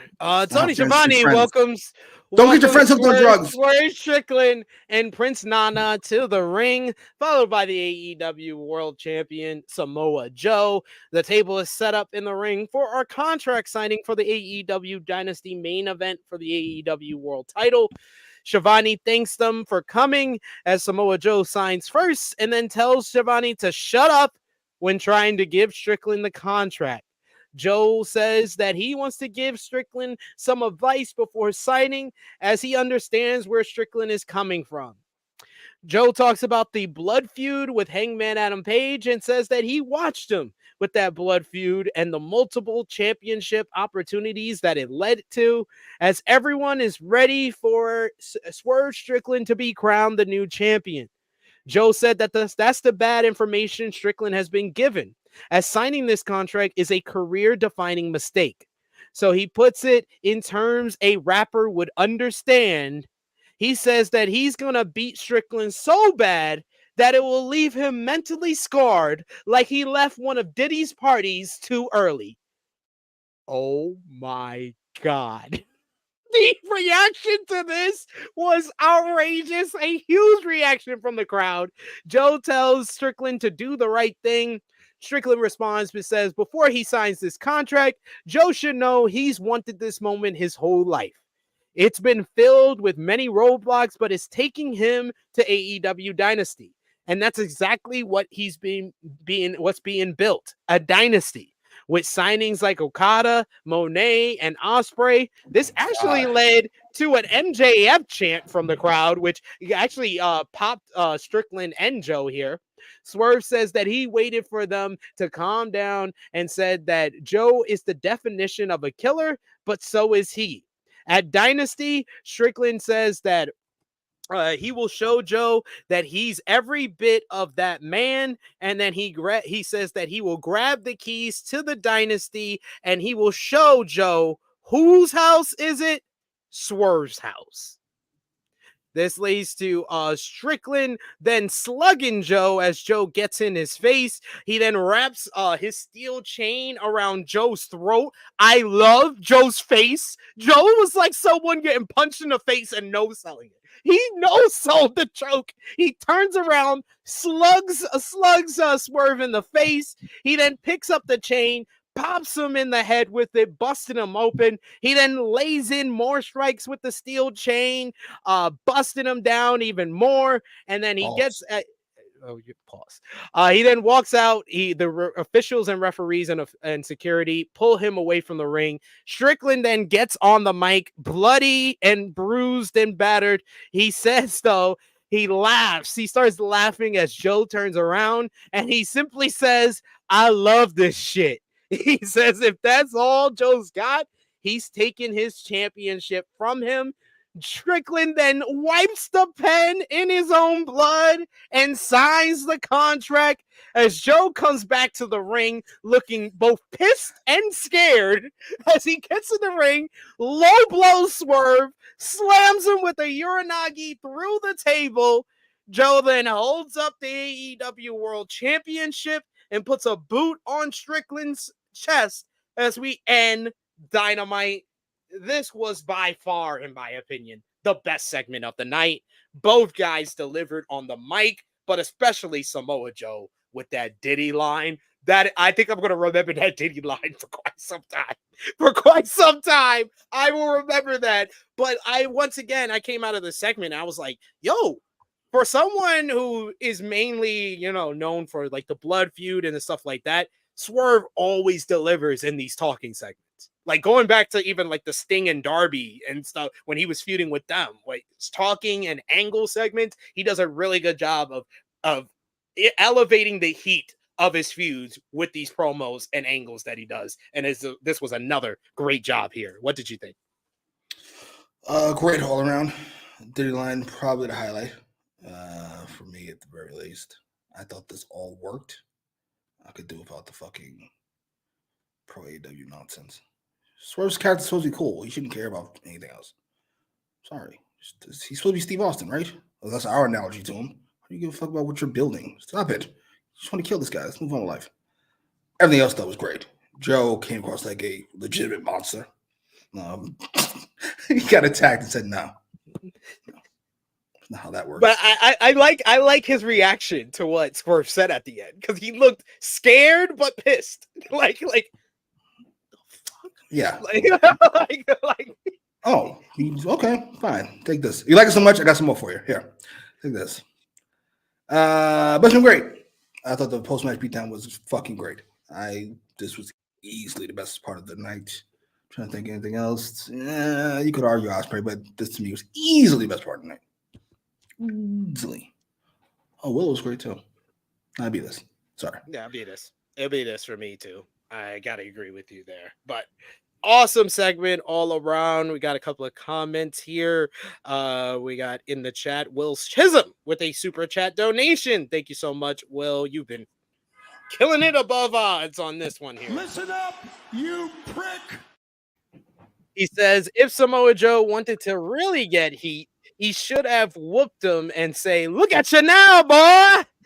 You don't like black." You don't like black women, don't you, boy? Huh? When The Rock become actually Samoan, it's so weird. Huh? Look at you now, boy.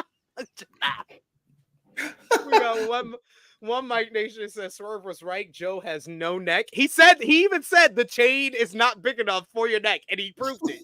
He proved it. Oh, man. Erica says, I don't want Joe to lose, even though I know Swerve to win. I like the fact they were able to get one more month out of the Joe reign, because they could have easily put the title on Swerve at Revolution. But they smartly knew that it wouldn't have been the big thing on that pay-per-view. Oh, right, Sting. Yeah, I suppose. It wouldn't be the second biggest thing because Ospreay and Takeshita. If Swerve wins the title, it's bigger than that. I don't know, man. That match was outstanding. We got Big Man. Everything's outstanding, of course, according to the great Kenny Omega. I've always liked you, sir. Keep up the good work. He didn't say it wasn't outstanding. He still hasn't rated that match. Said you niggas don't know what you're doing. That's an exact quote, by the way. No, do not put the N-word in my Kenny Omega's mouth.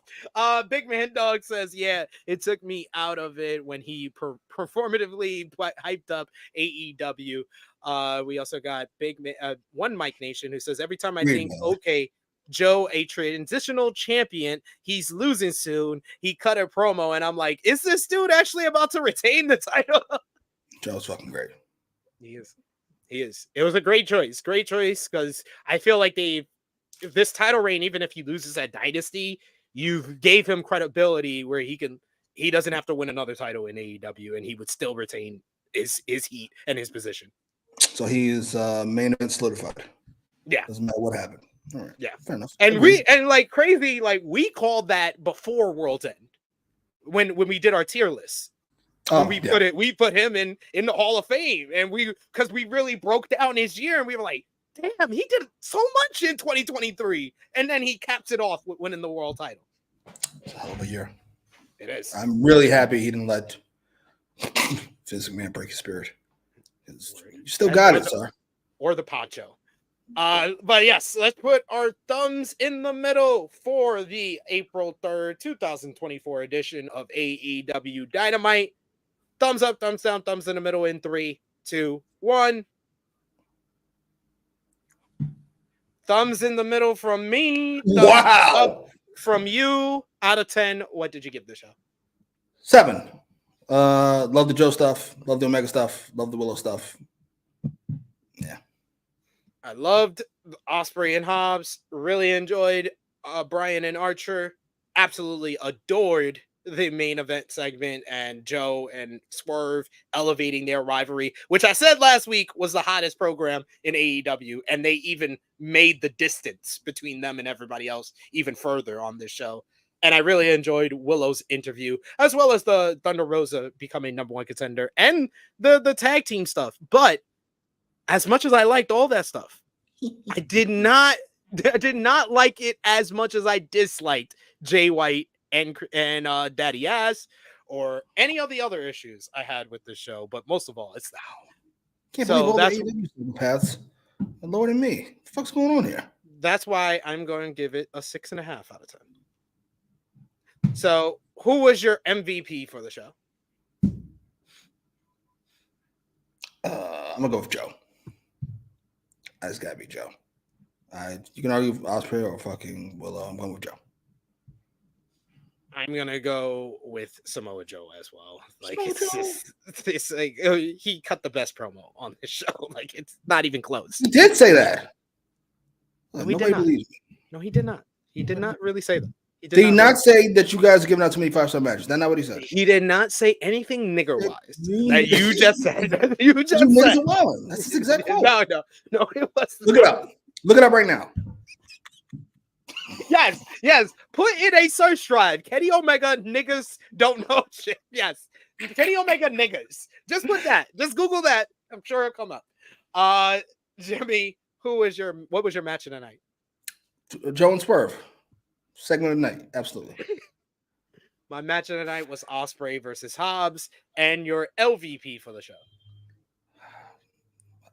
Oh, I was about to say I don't want to give it to Jay White. It's not your fault, sir. So I won't. I'm giving it to Tony Khan. For Edge's horse shit, for the Jay White horse shit, it's your fault. And you're weak in general. It's definitely Tony Khan, because I'm not going to give it to Jay White no matter how bad they made him look. And if I'm 60 years old and I look like Daddy Ass, yeah, I would say sure if they told me dominate an 11-minute matchup. And Adam Copeland probably wanted to say that promo because he felt a certain way about the interview, but it's up to someone else to make that a part of the fucking show and make it have a fucking point, and it did not. Tony Khan, LVP. Look, Big Man Dog saw it. He was there. I don't believe Big Man Dog. That's your burner account. Yeah. That's your burner account. Stop it. He wasn't yelling it, but he was just saying, you niggas don't know what you're doing. You niggas know what you're doing. You niggas are wilding. It wasn't racist. It was just, he's one of the crew. Kenny Omega gets he's right to the cookout. I'm over all of this. Jimmy, let everybody know where they can follow you. That's all right. I'm good. I'm good on the Twitter situation. I'm sorry. I've been so bothered by some of the takes I've seen recently. It's shocking to me. There's a woman that Romeo follows, and I think True Hill he follows too. I don't remember. She's just going off about fucking nothing. She's pretty, but I hate her fucking guts. I don't need to hear any more takes about anything. I'm sorry. Just awful takes in general. Heinous. Oh, dear. Do I know this person? I'm sure you do. You don't follow her, I don't think, but fucking Romeo does. Every reply she has is every fucking tweet she has is 23 replies to fucking 20 likes. It's like, ma'am, these takes are terrible. He's so fucking awful. I'm sorry. Damn, man. I really want to know who this person is now because I'm genuinely curious. I can't. I'm about to say I looked through my block list, but be here all goddamn night. Sorry. Oh shit! You got cut off, sir. I'm not sure you can still hear me. Power Driver Finisher. I'm not avoiding saying her name. I legitimately don't remember. Like I couldn't even begin to guess. Sorry. Yeah. Sorry, I saw that my computer was not working and it was frozen, so I jumped over here. But yes, follow me on the Twitter machine at TrueHillSP3. Follow the gang, Facebook, Twitter, Instagram, TikTok at True Hill Heat. Check out all the great content we got on the channel right now, like our NJPW Sakura Genesis 2024 preview. Check out AEW Collision Review with oh shit. Uh-oh. What happened? This is a hell of an exit. Even the fucking internet doesn't want to see Collision.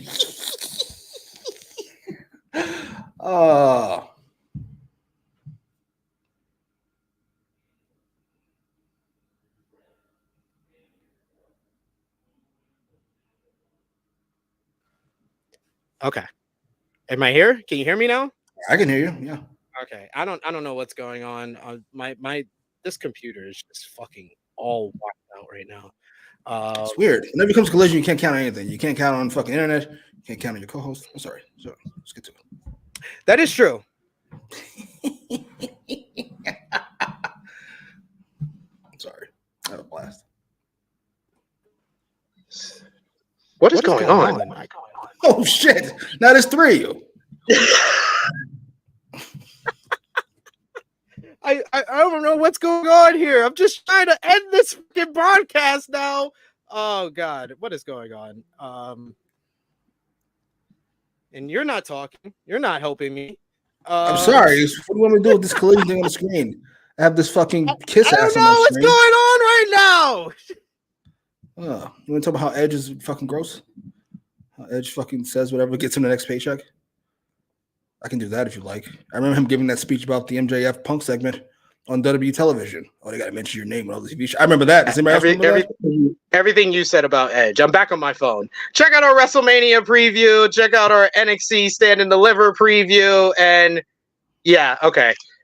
I don't know. I've turned off my computer at this point, but it's still on. For Jimmy, it's me. That's the face most people were making when Kenny Omega was going on his rant. That's the face they made. The one you have up over there. Like, huh? Can't believe he's saying this. But listen, it's not racist. He's making a point.